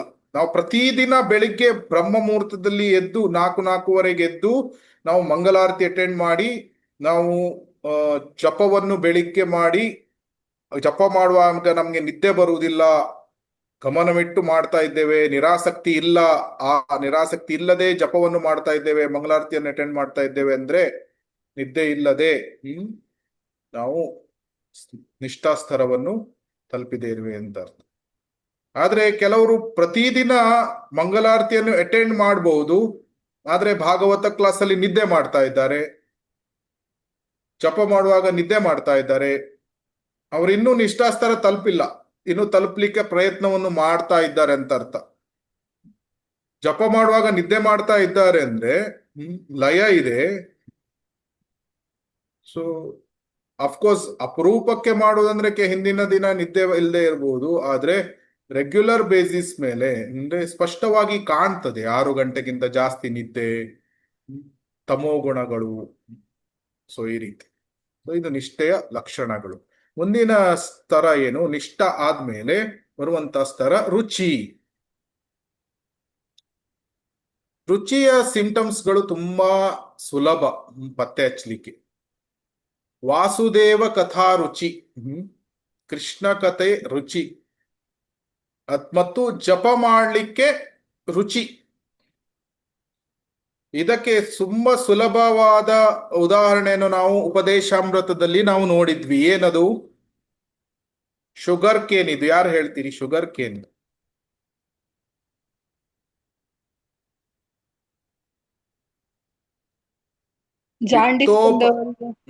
ಜಾಂಡೀಸ್ ಬಂದಾಗ ಏನದು? ಅದು ಶುಗರ್ದು ರುಚಿ ಗೊತ್ತಾಗಲ್ಲ, ಕಹಿ ಆಗಿರುತ್ತೆ. ಅದೇ ಶುಗರ್ ಕೇನ್ನೇ ಕುಡಿತಾ ಹೋದಾಗ ಅದು ಜಾಂಡೀಸ್ ಕಡಿಮೆ ಆಗಿ ಅವಾಗ ರುಚಿ ಗೊತ್ತಾಗುತ್ತಲ್ಲ, ಅದೇ ತರ ನಾಮದ ರುಚಿನೂ ಕೂಡ ನಮಗೆ ಮೊದ್ಲು ಗೊತ್ತಾಗಲ್ಲ. ನಾಮನೇ ಜಪ ಮಾಡ್ತಾ ಇದ್ದಾಗ ಅದ್ರ ರುಚಿ ಆಮೇಲೆ ಗೊತ್ತಾಗುತ್ತೆ. Very nice, very nice. So ಪಿತ್ತೋಪತಪ್ತ ರಸನಸ್ಯ ನ ರೋಚಿಕಾನು. ಏನು? ಜಾಂಡೀಸ್ ಬಂದಾಗ ಏನಾಗ್ತದೆ? ಶುಗರ್ ಕೇನ್ ಅನ್ನು ಕೊಟ್ಟರೂ ಸಹ ಕಹಿ ಕಹಿ ಅನ್ನಿಸ್ತದೆ. ತುಂಬಾ ಕಹಿ ಆಗಿದೆ, ಬೇಡ ಬೇಡ.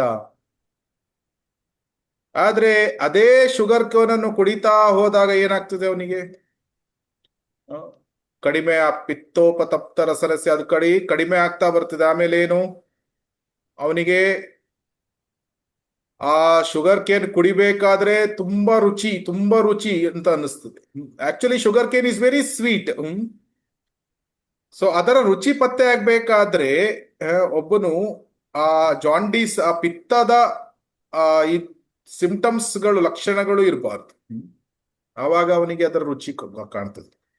ಅದೇ ರೀತಿ ಹರಿನಾಮವನ್ನು ಜಪ ಮಾಡಬೇಕಾದ್ರೆ ಅನರ್ಥ ನಿವೃತ್ತಿ ಸ್ತರದಲ್ಲಿ ಯಾವಾಗ ಜಪ ಮುಗಿತದೆ, 16 ಮಾಲೆ ಇನ್ನೂ ಮಾಡಬೇಕು,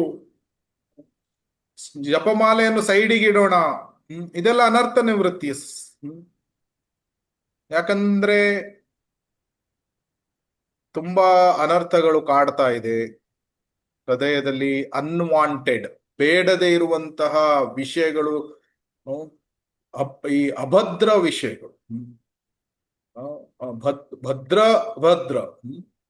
ಸೊ ಬೇಡದೇ ಇರುವಂತಹ ವಿಷಯಗಳು ತುಂಬಾ ಹೃದಯದಲ್ಲಿ ತುಂಬಿರುವುದರಿಂದ ವಾಸುದೇವ ಕಥಾ, ಕೃಷ್ಣ ಕಥಾ ಕೇಳಲಿಕ್ಕೆ ರುಚಿ ಇಲ್ಲ.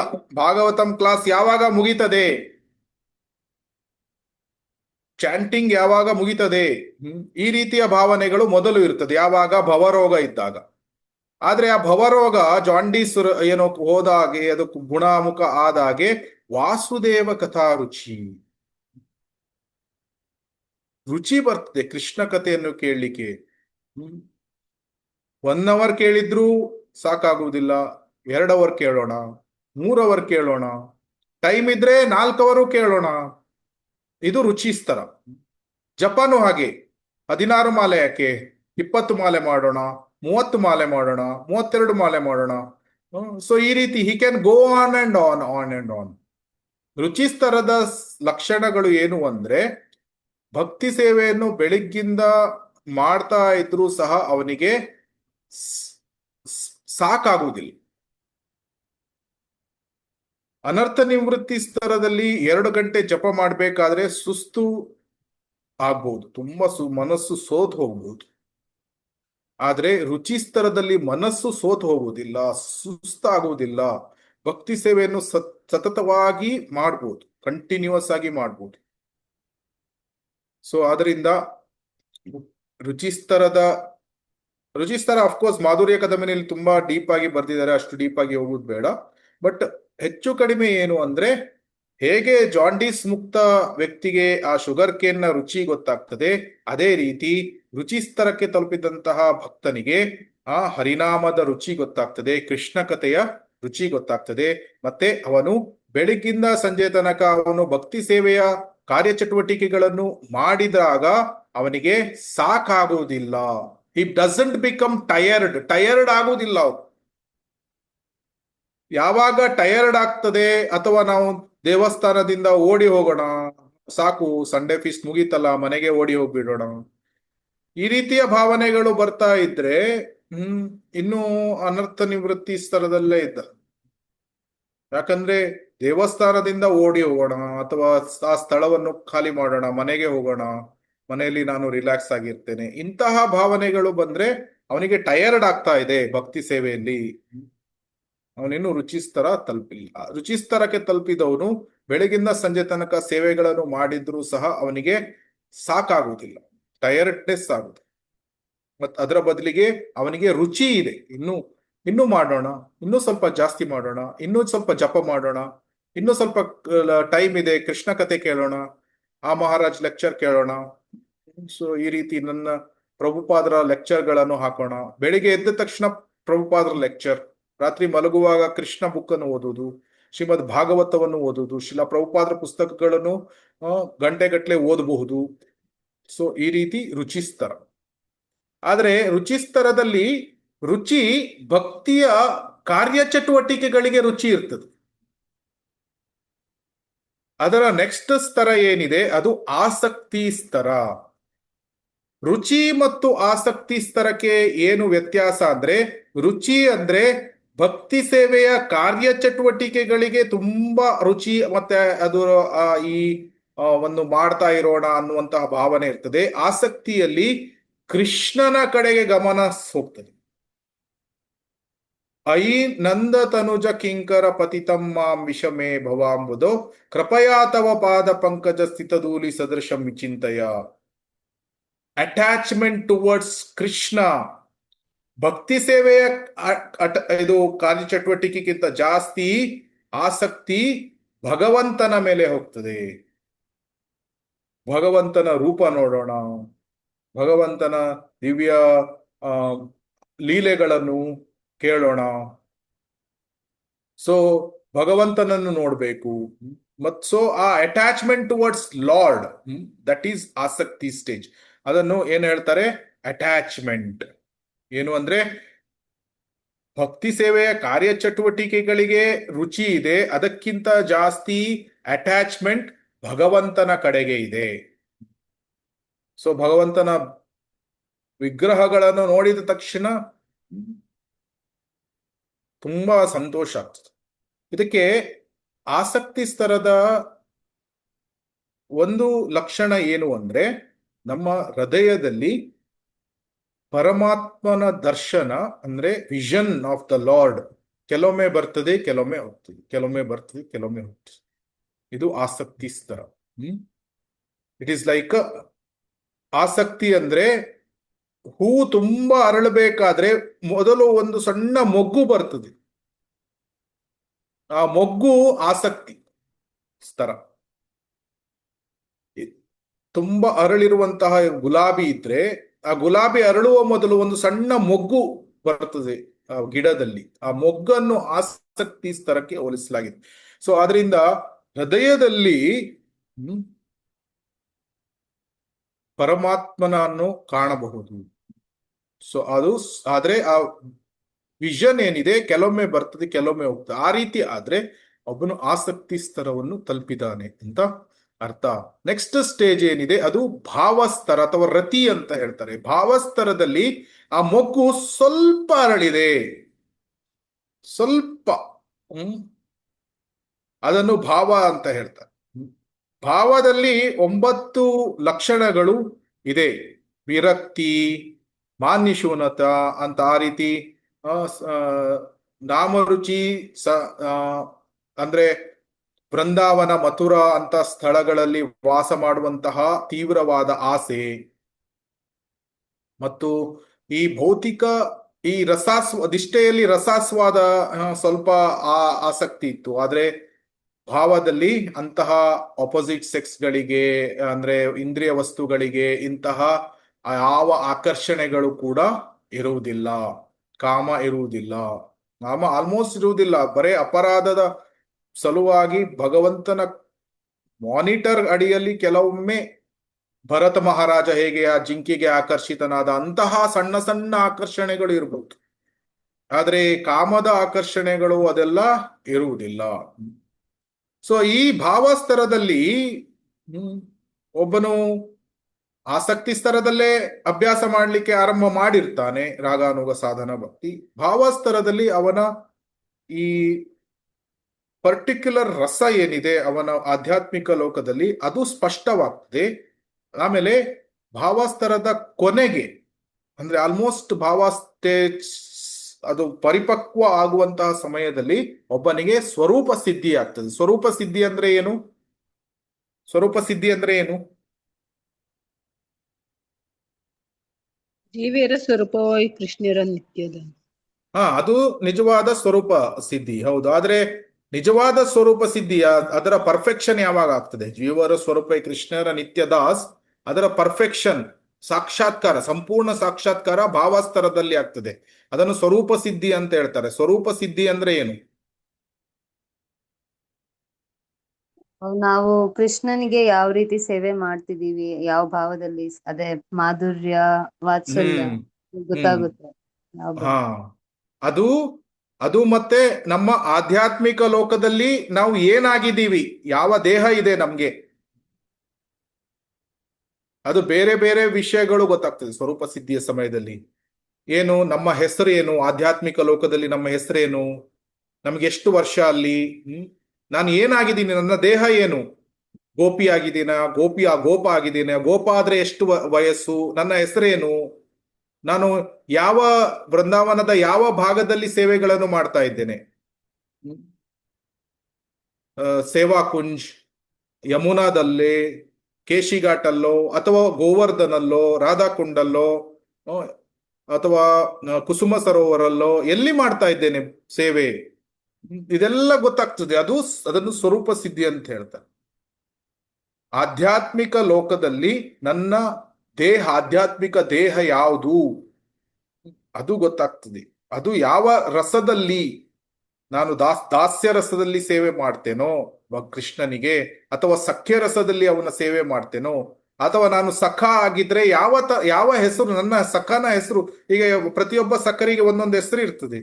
ಸುಬಲ, ಶ್ರೀಧಾಮ, ಸುಧಾಮ, ಶ್ಲೋಕ ಕೃಷ್ಣ, ಮಧುಮಂಗಲ, ಬೇರೆ ಬೇರೆ ಸಖರಿದ್ದಾರೆ. ಅದೇ ರೀತಿ ಒಂದೊಂದು ಜೀವಾತ್ಮಕ್ಕೂ ಒಂದು ಹೆಸರು ಸಹ ಇರ್ತದಲ್ಲ. ಸೊ ಅದು ಏನು, ಅದೆಲ್ಲ ಗೊತ್ತಾಗ್ತದೆ. ಅದನ್ನು ಸ್ವರೂಪ ಸಿದ್ಧಿ ಅಂತ ಹೇಳ್ತಾರೆ. ಆಧ್ಯಾತ್ಮಿಕ ಲೋಕದಲ್ಲಿ ನಮ್ಮ ದೇಹ ಏನು, ನಾವು ಯಾವ ರೀತಿಯ ಯಾವ ರಸದಲ್ಲಿ ಭಗವಂತನಿಗೆ ಸೇವೆ ಮಾಡ್ತೇವೆ, ನಮ್ಮ ಹೆಸರೇನು, ನಮ್ಮ ವಯಸ್ಸೆಷ್ಟು, ನಮ್ಮ ನಿಜವಾದ ಶಾಶ್ವತವಾದ ಆಧ್ಯಾತ್ಮಿಕ ಗುರುಗಳು ಯಾರು, ಎಲ್ಲ ಅದು ಆವಾಗ ಗೊತ್ತಾಗ್ತದೆ. ಸೊ ಇದು ಸ್ವರೂಪ ಸಿದ್ಧಿ. ಭಾವಾಸ್ತರದಲ್ಲಿ ಆಗ್ತದೆ. ಭಾವಾಸ್ತರದ 2 ಲಕ್ಷಣಗಳು ಯಾವುದು? ಮೋಕ್ಷ ಲಘುತಾಕೃತ್ ಮತ್ತು ಸುದುರ್ಲಭ. ಭಾವಭಕ್ತಿ ಈಸ್ ರೇರ್ಲಿ ಒಪಟೈನ್ಡ್. ತುಂಬಾ ಕಷ್ಟ. ಭಾವಭಕ್ತಿ ತುಂಬಾ high stage. Very very rarely achieved. Krishna ಸುಲಭವಾಗಿ ಭಾವಭಕ್ತಿಯನ್ನು ನೀಡುವುದಿಲ್ಲ. ತುಂಬಾ ಶ್ರಮ ಪಡಬೇಕು. ಮತ್ತೆ ಅದು ಮೋಕ್ಷ ಲಘುತಾಕೃತ್. ಮೋಕ್ಷ ಬಿಕಮ್ಸ್ ಸರ್ವೆಂಟ್ ಆಫ್ ಭಾವಭಕ್ತಿ. ಅದರ ನೆಕ್ಸ್ಟ್ ಬರುವಂತದ್ದು ಪ್ರೇಮ ಭಕ್ತಿ. ಭಾವಭಕ್ತಿಯ ಇನ್ನೊಂದು ಸುಲಭವಾದ ಲಕ್ಷಣ ಏನು ಅಂದ್ರೆ ಭಗವಂತನನ್ನು ಸತತವಾಗಿ ಹೃದಯದಲ್ಲಿ ನೋಡಬಹುದು. ನಾವು ಹೃದಯದಲ್ಲಿ ಭಗವಂತನನ್ನು ಅಂದ್ರೆ ಪರಮಾತ್ಮನನ್ನು, ಕೃಷ್ಣನನ್ನು ಸತತವಾಗಿ ನೋಡ್ತಾ ಇದ್ದೇವೆ ಹೃದಯದಲ್ಲಿ ಅಂತ ಇದ್ರೆ ಒಬ್ಬನು ಭಾವಭಕ್ತಿಯನ್ನು ತಲುಪಿದ್ದಾನೆ.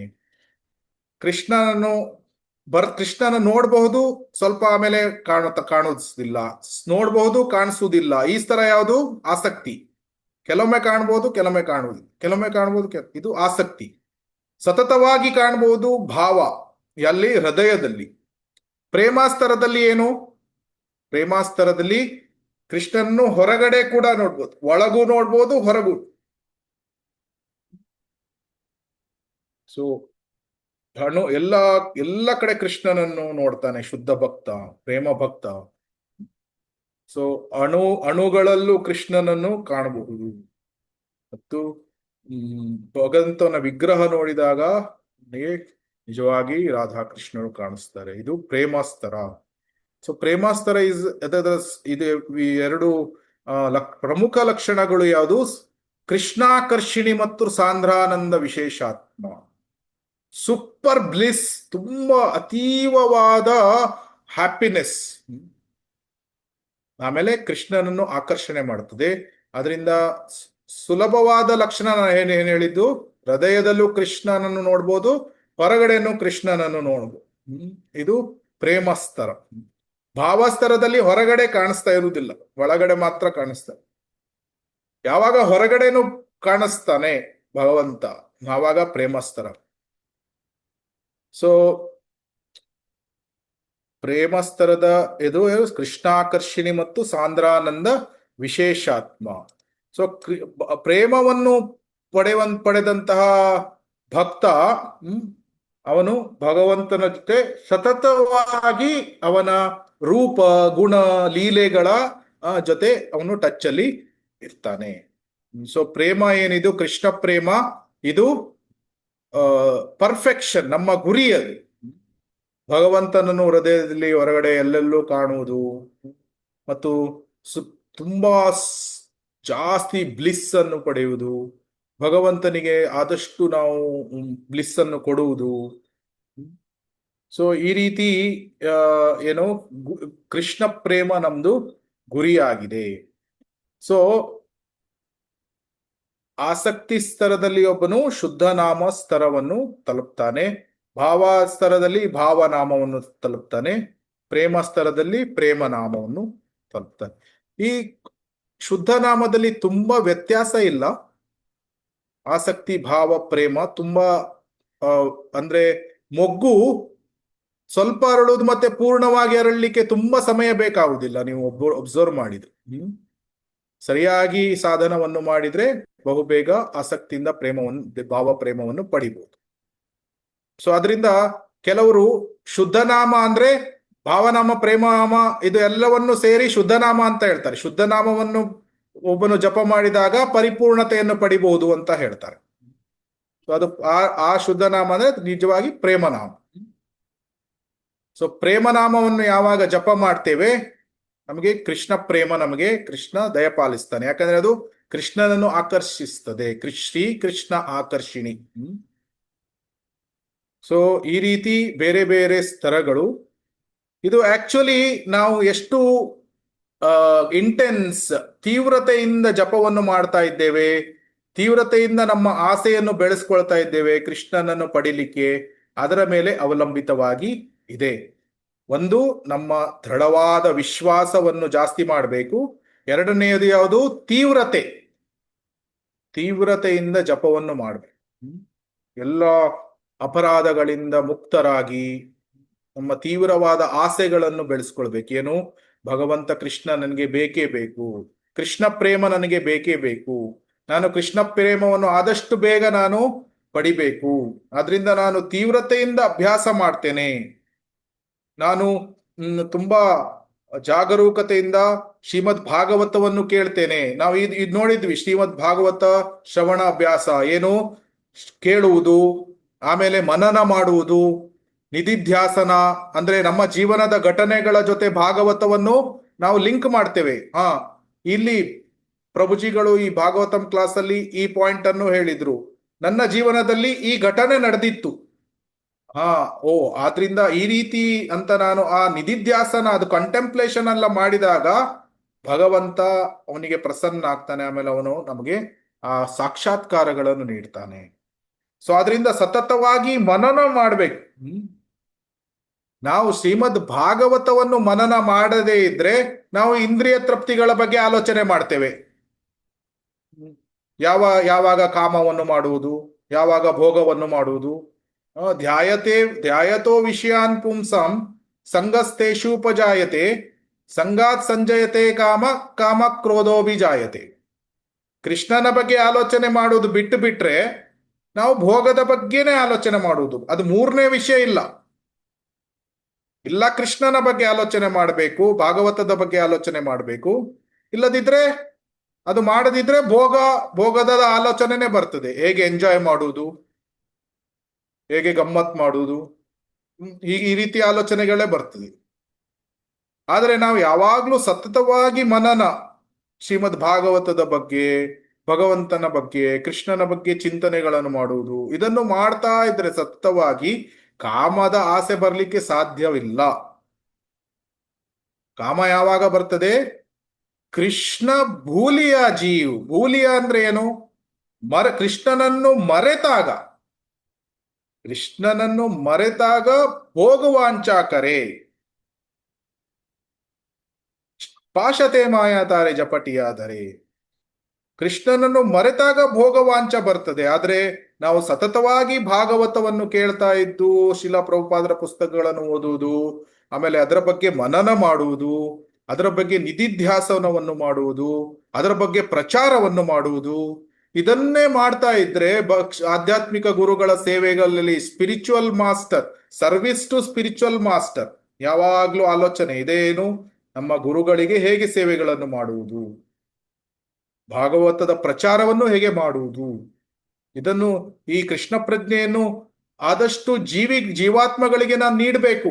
ಎಲ್ಲ ಸಫರ್ ಆಗ್ತಾ ಇದ್ದಾರೆ, ಅವರಿಗೆ ಹೇಗೆ ನೀಡುವುದು, ಇದನ್ನು ನಾನು ಯಾವಾಗ್ಲೂ ಇದನ್ನೇ ಆಲೋಚನೆ ಮಾಡ್ತಾ ಇದ್ರೆ, ಅದರ ಬಗ್ಗೆನೆ ನಾನು ಕ್ಲಾಸ್ ಪ್ರಿಪೇರ್ ಮಾಡುವುದು, ಬೋಧನೆಗಳನ್ನು ಮಾಡುವುದು, ಬೋಧನಾ ಕಾರ್ಯಗಳಲ್ಲಿ ಸಹಾಯ ಮಾಡುವುದು, ಇದನ್ನೇ ಮಾಡ್ತಾ ಇದ್ರೆ ಬಹುಬೇಗ ರುಚಿ ಬರ್ತದೆ. ರುಚಿಯಿಂದ ಆಸಕ್ತಿ, ಭಾವ, ಪ್ರೇಮ ಬೇಗ ತಲುಪಬಿಡ್ಬೋದು.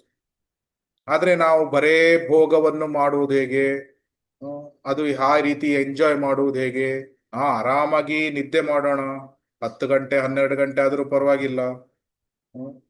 ಏನು 6 ಗಂಟೆ ಅಂತ ಶೀಲಾ ಪ್ರಭುಪಾದ್ರು ಹೇಳಿರುವುದು, ನನಗೆ 6 ಗಂಟೆ ಸಾಲುವುದಿಲ್ಲ. ಯಾರು ಹೇಳಿದ್ದು 6 ಗಂಟೆ ಸಾಕಾಗ್ತದಂತ? ಮಿನಿಮಮ್ ಒಂದು 9 ಗಂಟೆ 10 ಗಂಟೆ ಆದ್ರೂ ದಿನಕ್ಕೆ ನಿದ್ದೆ ಬೇಕಪ್ಪ. 6 ಗಂಟೆ ಎಲ್ಲ ಸಾಕಾಗುದಿಲ್ಲ. ಶೀಲಾ ಪ್ರಭುಪಾದ್ರು ಹೇಳಿದ್ದು ಅದು ಅವರಿಗೆ, ಅಂದ್ರೆ ನಮ್ಮ ದೇಹ ಆ ರೀತಿ ಇಲ್ಲ. ನನ್ನ ದೇಹಕ್ಕೆ 10 ಗಂಟೆ ನಿದ್ದೆ ಬೇಕು. ಅದರಿಂದ ನಾನು ಬೆಳಿಗ್ಗೆ 8 ಗಂಟೆಗೆ ಏಳುವುದು. ಹಂಗೆ ಬ್ರಹ್ಮ ಮುಹೂರ್ತದಲ್ಲಿ ಏಳ್ಲಿಕ್ಕೆ ಆಗುದಿಲ್ಲ. ಈ ರೀತಿಯ ಆಲೋಚನೆ ಮಾಡುವಂತ ತುಂಬಾ ಭಕ್ತರು ಸಹ ಇದ್ದಾರೆ. ಆದ್ರೆ ಉತ್ಸಾಹಾತ್ ನಿಶ್ಚಯಾತ್ ಧೈರ್ಯಾತ್. ಯಾವಾಗಲೂ ಉತ್ಸಾಹದಿಂದ ನಿಶ್ಚಯದಿಂದ ನಾವು ಸಾಧನೆಗಳನ್ನು ಮಾಡಿದ್ರೆ ಬಹುಬೇಗ ನಾವು ರುಚಿ ಸ್ತರಕ್ಕೆ ಬಂದು ಆಸಕ್ತಿ ಭಾವ ಪ್ರೇಮಕ್ಕೆ ಸ್ತರಕ್ಕೆ ಬರ್ಬೋದು. ಅದಕ್ಕಾಗಿ ಹರಿನಾಮವನ್ನು ಸರಿಯಾಗಿ ಮಾಡಬೇಕು. ನಾಮ ಅಪರಾಧದಿಂದ ಮುಕ್ತರಾಗಿ ಹರಿನಾಮವನ್ನು ಮಾಡಬೇಕು. ಬರೇ ಅಪರಾಧಗಳನ್ನು ಮಾಡ್ತಾ ನಾಮಗಳನ್ನು ಮಾಡಿದ್ರೆ ನಾವು ರುಚಿ ಸ್ತರಕ್ಕೆ ಬರ್ಲಿಕ್ಕೆ ತುಂಬಾ ಕಷ್ಟ ಆಗ್ತದೆ. ಅದು ಯಾವ ನಾಮಾಪರಾಧ ಸ್ತರದಲ್ಲಿ ಯಾವ ತಪ್ಪುಗಳನ್ನು ಮಾಡ್ತೇವೆ, ಯಾವ ಅಪರಾಧಗಳನ್ನು ಮಾಡ್ತೇವೆ, ಅದನ್ನು ಮುಂದಿನ ಕ್ಲಾಸ್ನಲ್ಲಿ ನಾವು ನೋಡೋಣ. ನಮ್ಗೆ ಈಗ ಗೊತ್ತಾಯ್ತು ಬೇರೆ ಬೇರೆ ಸ್ತರಗಳಲ್ಲಿ ಬೇರೆ ಬೇರೆ ಲಕ್ಷಣಗಳು ಗೊತ್ತಾಯ್ತು. ನಾವು ಯಾವ ಸ್ತರದಲ್ಲಿ ಇದ್ದೇವೆ ನಾವೇ ನೋಡ್ಕೊಳ್ಬಹುದು, ಬೇರೆಯವ್ರ ಹತ್ರ ಕೇಳಬಹುದು, ಕೇಳಿದ್ರೆ ತಪ್ಪೇನಿಲ್ಲ. ಆದ್ರೆ ಕೇಳುವ ಅಗತ್ಯ ಇಲ್ಲ, ನಮ್ಗೆ ಗೊತ್ತಾಗ್ತದೆ. ಹೆಚ್ಚು ಕಡಿಮೆ ಎಲ್ಲ ಈ ಲಕ್ಷಣಗಳು ಸ್ಪಷ್ಟವಾಗಿ ಇದೆ. ನಿಷ್ಠಾರು ಏನು ಇದು ಅನರ್ಥಗಳು, ಕಾಮ ಕ್ರೋಧ ಲೋಭ ಎಲ್ಲ ಇದ್ರೆ ಅನರ್ಥ ನಿವೃತ್ತಿ ಸ್ತರದಲ್ಲಿ ಇದ್ದೇನೆ. ರುಚಿ ಸ್ತರ ಗೊತ್ತಾಯ್ತು, ಟೇಸ್ಟ್, ಕೃಷ್ಣ ಕಥೆಗೆ ಟೇಸ್ಟ್ ಅಂದ್ರೆ ಬೆಳಿಗ್ಗಿಂದ ಸಂಜೆ ತನಕ ಸಾಕಾಗುವುದಿಲ್ಲ. ಆಸಕ್ತಿ ಸ್ತರದಲ್ಲಿ ಪರಮಾತ್ಮ ಕಾಣಿಸ್ತಾನೆ ಹೋಗ್ತಾನೆ. ಇದು ಆಸಕ್ತಿ ಸ್ತರಕ್ಕೆ ಬಂದಿದ್ದೇನೆ. ಸತತವಾಗಿ ಹೃದಯದಲ್ಲಿ ಆ ಪರಮಾತ್ಮ ಕಾಣಿಸ್ತಾ ಇದ್ದಾನೆ. ಭಾವ ಒಳಗೂ ಕಾಣಿಸ್ತಾ ಇದ್ದಾನೆ, ಹೊರಗೂ ಕಾಣಿಸ್ತಾ ಇದ್ದಾನೆ. ಪ್ರೇಮ. ಸೊ ಎಲ್ಲ ಸ್ಪಷ್ಟವಾಗಿ ಇದೆ. ಸೊ ಈಗ ನಾವು ಯಾವ ಸ್ತರದಲ್ಲಿ ಇದ್ದೇವೆ, ಮುಂದಿನ ಸ್ತರಕ್ಕೆ ಹೇಗೆ ಹೋಗ್ಬೇಕು, ಆ ಒಂದು ಶ್ರಮವನ್ನು ಪಡಬೇಕು ತೀವ್ರತೆಯಿಂದ. ಮತ್ತು ನಮ್ಮ ಜಪವನ್ನು ನಾವು ಇಂಪ್ರೂವ್ ಮಾಡ್ಲಿಕ್ಕೆ ಅದನ್ನು ನಾವು ಸತತವಾಗಿ ಪ್ರಯತ್ನ ಮಾಡಬೇಕು. ಸೊ ಅದನ್ನು ಹೇಗೆ ಇಂಪ್ರೂವ್ ಮಾಡ್ಕೊಳ್ಳೋದು, ಅದಕ್ಕಾಗಿ ನಾವು 3 ಸ್ತರಗಳನ್ನು ಅರ್ಥ ಮಾಡ್ಕೊಳ್ಬೇಕು. ನಾಮಾಪರಾಧ ಸ್ತರ ಅಂದ್ರೆ ಏನು, ನಾಮಾಭಾಸ ಸ್ತರ ಅಂದ್ರೆ ಏನು, ಶುದ್ಧ ನಾಮ ಸ್ತರ ಅಂದ್ರೆ ಏನು, ಅದನ್ನು ಹೇಗೆ ತಲುಪುವುದು ನಾವು ಸಂಕ್ಷಿಪ್ತವಾಗಿ ನೋಡಿದ್ದೇವೆ. ನಾಮಾಪರಾಧ ಸ್ತರ ಏನು, ನಾಮಾಭಾಸ ಸ್ತರ ಏನು, ಶುದ್ಧ ನಾಮ ಸ್ತರ ಏನು ಸಂಕ್ಷಿಪ್ತವಾಗಿ ನೋಡಿದ್ದೇವೆ. ಅದನ್ನು ನಾವು ಡೀಟೇಲ್ ಆಗಿ ನೋಡೋಣ, ವಿವರವಾಗಿ.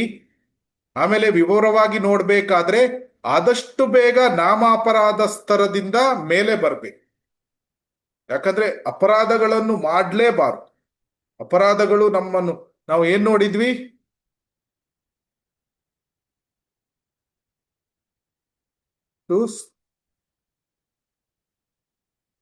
ಇದು ಯಾರಾದ್ರೂ ಓದಿ ದಯವಿಟ್ಟು ಇದು ಇಲ್ಲಿ ಇದು ಹಾಗಾದರೆ ಇದು ಅನರ್ಥ ನಿವೃತ್ತಿ ತುಂಬಾ ಇಂಪಾರ್ಟೆಂಟ್. ಇದನ್ನ ನೆನ್ಪಿಟ್ಕೊಳ್ಬೇಕು. ನಾನೇ ಓದ್ಲಾ? ಪ್ರಭುಜಿ ನಾನು ಓದ್ಲಾ? ಹಾ. ಅನರ್ಥ ನಿವೃತ್ತಿ, ಸಂದೇಹಗಳ ಶೂನ್ಯೀಕರಣ. ಪದೇ ಪದೇ ಕೇಳುವುದು ಮತ್ತು ಜಪಿಸುವುದರಿಂದ ಕೃಷ್ಣ ಪ್ರೇಮ ದೊರೆಯಬಹುದು. ಪವಿತ್ರ ತೀರ್ಥಗಳನ್ನು ಸೇವಿಸುವುದರಿಂದ ಎಲ್ಲಾ ಪರಿಪೂರ್ಣತೆಗಳು ದೊರೆಯಬಹುದು. ಭಗವಂತನ ಪ್ರಸಾದವು ಇಂದ್ರಿಯ ಸುಖದ ಎಲ್ಲಾ ಬಯಕೆಯನ್ನು ನಾಶಪಡಿಸಬಹುದು. ಹಾಗಾದರೆ ಅನರ್ಥ ನಿವೃತ್ತಿ ಏಕೆ ಆಗುವುದಿಲ್ಲ? ಅಪರಾಧಗಳು, ನಾವು ಅಪರಾಧಗಳನ್ನು ಮಾಡುತ್ತಿರುವುದರಿಂದ. ಹರೇ ಹಾ. ಕೃಷ್ಣ. ಸೊ ನಮ್ಗೆ ಗೊತ್ತಾಯ್ತು ಈಗ ನಿಜವಾದ ಪ್ರಾಬ್ಲಮ್ ಎಲ್ಲಿದೆ. ನಾವು ಭಕ್ತಿ ಸೇವೆಯಲ್ಲಿ ಮುಂದುವರಿಲಿಕ್ಕೆ ನಿಜವಾದ ಪ್ರಾಬ್ಲಮ್ ಎಲ್ಲಿದೆ? ಅಪರಾಧ. ಸೊ ಅದು ಅಪರಾಧಗಳನ್ನು ನಾವು ನಿಲ್ಲಿಸಿ ಆದಷ್ಟು ಬೇಗ ನಾವು ನಾಮಾಭಾಸ ಸ್ತರಕ್ಕೆ ಬಂದು ನಾವು ಜಪ ಮಾಡ್ಲಿಕ್ಕೆ ಸ್ಟಾರ್ಟ್ ಮಾಡಿದ್ರೆ ಬಹುಬೇಗ ಶುದ್ಧ ನಾಮ ಭಾವನಾಮ ಪ್ರೇಮ ನಾಮಕ್ಕೆ ಹೋಗ್ಬೇಕು. ಸೊ ಅದನ್ನ ಹೇಗೆ ಅಂತ ಮುಂದಿನ ಕ್ಲಾಸ್ಗಳಲ್ಲಿ ನೋಡೋಣ. ಹರಿನಾಮ ಚಿಂತಾಮಣಿಯಿಂದ, ಹರಿನಾಮ ಚಿಂತಾಮಣಿ ಬುಕ್ ರೆಫರೆನ್ಸ್, ಅಪರಾಧಗಳು ಯಾವ್ದ್ಯಾವುದು, ಅದನ್ನು ಹೇಗೆ ನಾವು ಹೊರಗೆ ಬರುವುದು, ಅದನ್ನೆಲ್ಲ ನೋಡೋಣ. ಹರೇ ಕೃಷ್ಣ ಹರೇ ಕೃಷ್ಣ, ಕೃಷ್ಣ ಕೃಷ್ಣ ಹರೇ ಹರೇ, ಹರೇ ರಾಮ ರಾಮ ರಾಮ ಹರೇ ಹರಿ. ಏನಾದ್ರು ಪ್ರಶ್ನೆಗಳು, ಕಮೆಂಟ್ಸ್, ಕರೆಕ್ಷನ್ಸ್ ಇದೆಯಾ? ಹರೇ ಕೃಷ್ಣ. ಹರೇ ಕೃಷ್ಣ ಪ್ರಭುಜಿ. ಹರೇ ಅಯ್ಯೋ, ಕೃಷ್ಣ. ಇದು ಕೇಳ್ತಾ ಇದ್ರೆ ನಾವು ಏನು ಕೇಳ್ಕೊಳಕ್ ಅರ್ಥ ಮಾಡ್ಕೊಳಕ್ಕೂ ಆಯ್ತಾ ಇಲ್ಲ. ಆ ತರ ಇದೆ. ಇನ್ನು ಅನರ್ಥ ನಿವೃತ್ತಿಲೇ ಇದೀವಿ ಅನ್ನಿಸ್ತಾ ಇದೆ ನಂಗೆ. ಹಾ, ಹೆಚ್ಚಿನ ಭಕ್ತರು 90% ಜಾಸ್ತಿ ಭಕ್ತರು ಅನರ್ಥ ನಿವೃತ್ತಿಯಲ್ಲಿ ಇದ್ದಾರೆ. 90%. ಸೊ ಕೇವಲ 5% ನಿಷ್ಠಾ ರುಚಿಯಲ್ಲಿದ್ದಾರೆ. ಕೇವಲ ಉಳಿದ 1% ಜನ ಪ್ರೇಮದಲ್ಲಿ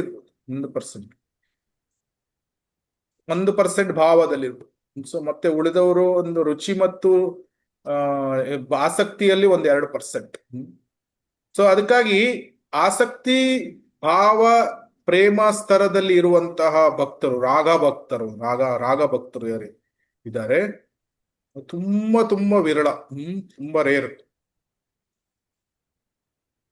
ಸೊ ಹೆಚ್ಚಿನವರು ಅನರ್ಥ ನಿವೃತ್ತಿ ಸ್ತರದಲ್ಲಿ ಇರ್ತಾರೆ. ಯಾಕೆ ಅಂದ್ರೆ ಅವರು ಸ್ಟಕ್ ಆಗಿ ಬಿಡ್ತಾರೆ. ಹರಿನಾಮ ಸರಿಯಾಗಿ ಮಾಡಿದ್ರೆ ಅಪರಾಧ ಸ್ತರದಿಂದ ಮೇಲೆ ಬರ್ಬೋದು, ಆದ್ರೆ ಅಟೆಂಟಿವ್ ಜಪವನ್ನು ಮಾಡುವುದಿಲ್ಲ, ಅಲ್ಲೇ ಸಿಕ್ಕಾಕೊಳ್ತಾರೆ. ಹರೇ ಕೃಷ್ಣ.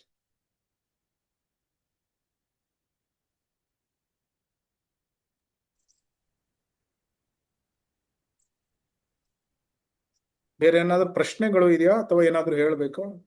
ಪ್ರಭುಜಿ, ಕೆಲವರು ನಾವು ಭಾವನೆ ಅಂತ ನಮ್ಗೆ ಆತರ ಅಂದ್ರೆ ಬೇರೆಯವ್ರನ್ನ ನೋಡಿ ನಿಮಗ್ ಭಾವ ತುಂಬಾ ಇದೆ ಅಂತ ನಾವ್ ಹೇಳ್ತೀವಲ್ಲ, ಅದ್ಯಾವ ತರ ನಾವ್ ಅರ್ಥ ಮಾಡ್ಕೊಂಡಿರ್ತೀವಿ ಪ್ರಭುಜಿ ಬೇರೆಯವ್ರನ್ನ? ಭಾವವನ್ನು ಹೇಗೆ ವ್ಯಕ್ತಪಡಿಸುವುದು? ಭಾವ ಹೇಗೆ ವ್ಯಕ್ತಪಡಿಸ್ತದೆ? ಭಾವ ಭಕ್ತಿ ಅಂದ್ರೆ ಏನು? ಭಕ್ತಿ ಅಂದ್ರೆ ನಾವು ಒಂದು ಅರ್ಥ ಮಾಡ್ಕೊಳ್ಬೇಕೇನು ಅಂದ್ರೆ, ಭಕ್ತಿ ಅಂದ್ರೆ ಭಕ್ತಿ ಸೇವೆ. ಸೇವೆ. ಸೊ ಭಕ್ತಿ ಅಂದಾಗ ಸೇವೆ ಬರ್ತದೆ. ಸೊ ಪ್ರೀತಿ ಪ್ರೇಮ ಅಂತ ತಕ್ಷಣ, ಈಗ ಉದಾಹರಣೆಗೆ ಅದು ಬೆಸ್ಟ್ ಉದಾಹರಣೆ ಏನು? ತಾಯಿ ಮಗುವಿಗೆ ಬರೇ ಹೇಳ್ತಾ ಇದ್ದಾಳೆ ಏನು? ಮಗು, ನಾನು ನಿನ್ನನ್ನು ಪ್ರೀತಿಸ್ತೇನೆ, ಆದ್ರೆ ನಿನಗೆ ನಾನು ಹಾಲನ್ನು ಕೊಡುವುದಿಲ್ಲ. ಮಗು, ನಾನು ನಿನ್ನನ್ನು ಪ್ರೀತಿಸ್ತೇನೆ, ನಾನು ನಿನ್ನನ್ನು ನೋಡ್ಕೊಳ್ಳುವುದಿಲ್ಲ. ಈ ರೀತಿ ಹೇಳಿದ್ರೆ ಅವಳನ್ನು ತಾಯಿ ಅಂತ ಹೇಳ್ತಾರ? ಅವಳಿಗೆ ಪ್ರೇಮ ಇದೆ ಅಂತ ಹೇಳ್ತಾರ? ಭಾವ ಇದೆ ಅಂತ ಹೇಳ್ತಾರ? ಇಲ್ಲ. ನಿಜವಾಗಿ ತಾಯಿಗೆ ಮಗುವಿನ ಬಗ್ಗೆ ಪ್ರೀತಿ ಪ್ರೇಮ ಇದ್ರೆ ಅವಳು ಏನ್ ಮಾಡ್ತಾಳೆ? ಅವಳು ಜಾಸ್ತಿ ಯಾರಿಗೂ ಹೇಳುದಿಲ್ಲ. ಅವಳು ಮಾಡ್ತಾ ಇರೋದು ಅವಳ ಸಂಬಂಧಿಕರಿಗೂ ಗೊತ್ತಾಗದೇ ಇರಬಹುದು. ರಾತ್ರಿಯಲ್ಲಿ ನಿದ್ದೆ ಮಾಡುವುದಿಲ್ಲ. ಮಗುವಿಗೆ ಯಾವ ಸಮಯ, ರಾತ್ರಿ 2 ಗಂಟೆ ಇರ್ಲಿ, ರಾತ್ರಿ 4 ಗಂಟೆ ಇರ್ಲಿ, ಹಾಲು ಕೊಡ್ತಾಳೆ. ಅದು ಮಲಮೂತ್ರ ವಿಸರ್ಜನೆ ಮಾಡಿದ್ರೆ ಅದನ್ನು ತೆಗಿತಾಳೆ. ಎಲ್ಲ ಸೇವೆಗಳನ್ನು ಮಾಡ್ತಾಳೆ. ಆವಾಗ ಅವಳಿಗೆ ನಿಜವಾದ ಪ್ರೀತಿ ಇದೆ ಅಂತ ಅರ್ಥ, ಪ್ರೇಮ ಇದೆ ಅಂತ ಅರ್ಥ ಮಗುವಿನ ಬಗ್ಗೆ.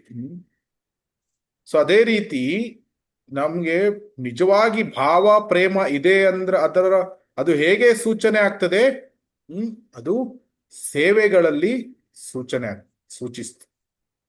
ಇಂದ ಸೇವೆ ಮತ್ತು ಅವರ ಪ್ರಜ್ಞೆ, ಅವರು ಭಾಗವತ ಮಾತನಾಡುವಾಗ ಗೊತ್ತಾಗ್ತದೆ ಏನು, ಎಷ್ಟು ಕೃಷ್ಣನ ಬಗ್ಗೆ ಮಾತನಾಡ್ತಾ ಇದ್ದಾರೆ ಥ್ರೂಔಟ್. ಯಾವಾಗ್ಲೂ ಒಂದು ಸ್ವಲ್ಪನೂ ಪ್ರಜಲ್ಪ ಮಾಡುವುದಿಲ್ಲ, ಕೃಷ್ಣನ ಬಗ್ಗೆನೇ ಮಾತನಾಡ್ತಾ ಇದ್ದಾರೆ, ಕೃಷ್ಣನ ಬಗ್ಗೆನೇ ಆಲೋಚನೆ ಮಾಡ್ತಾರೆ, ಕೃಷ್ಣನ ಬಗ್ಗೆನೇ ಸೇವೆ ಮಾಡ್ತಾರೆ. ಸೊ ಇದೆಲ್ಲ ಭಾವವನ್ನು ವ್ಯಕ್ತಪಡಿಸುವುದು.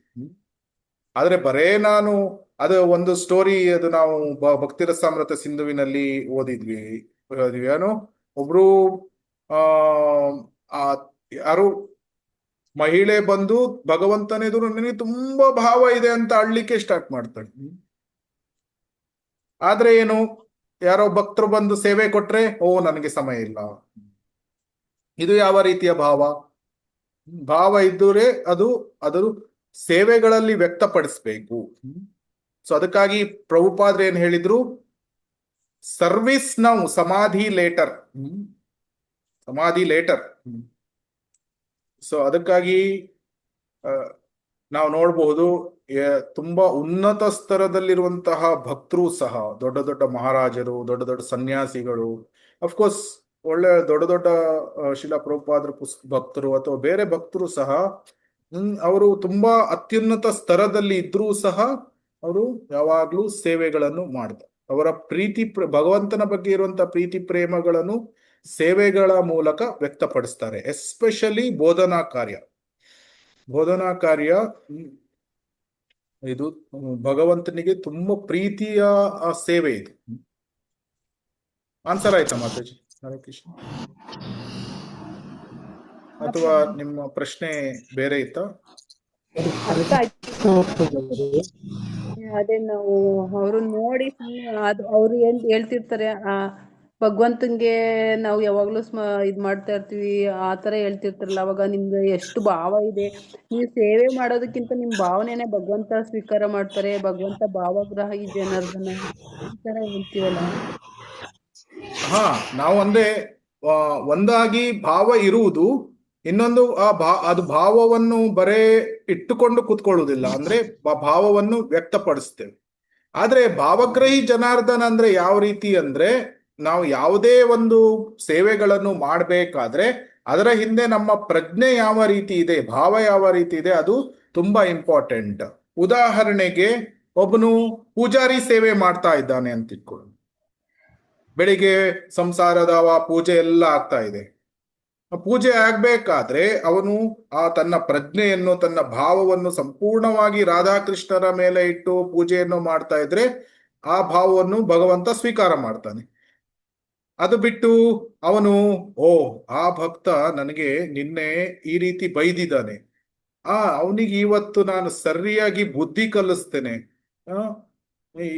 ಈ ರೀತಿ ನಾನು ಯಾರಂತ ಅವನಿಗೆ ಗೊತ್ತಿಲ್ಲ, ಅವನಿಗೆ ಇವತ್ತು ಸರಿಯಾಗಿ ಬುದ್ಧಿ ಕಲಿಸ್ಬೇಕು ಅಂತ ಅವನು ಆರತಿ ಮಾಡ್ತಾ ಇದ್ದಾನೆ. ಟಿಣಿ ಟಿಣಿ ಟಿಣಿ ಟಿಣಿ ಸಂಸಾರ ಧಾವ ನಲಲಿ ಇಡಲೋಕ ಅಂತೆಲ್ಲ ಅಲ್ಲಿ ದೇವಸ್ಥಾನದಲ್ಲಿ ಪೂಜಾರಿ ಎಲ್ಲಾ ಸೇವೆಗಳನ್ನು ಮಾಡ್ತಾ ಇದ್ದು, ಯಾವುದೋ ಭಕ್ತರಿಗೆ ಮನಸ್ಸಿನಲ್ಲಿ ಬೈತಾ ಮಾಡ್ತಾ ಇದ್ರೆ ಅದು ಯಾವ ರೀತಿಯ ಭಾವ ಇದೆ ಸೇವೆಗಳನ್ನು ಮಾಡ್ತಾ ಇರ್ಬೇಕಾದ್ರೆ.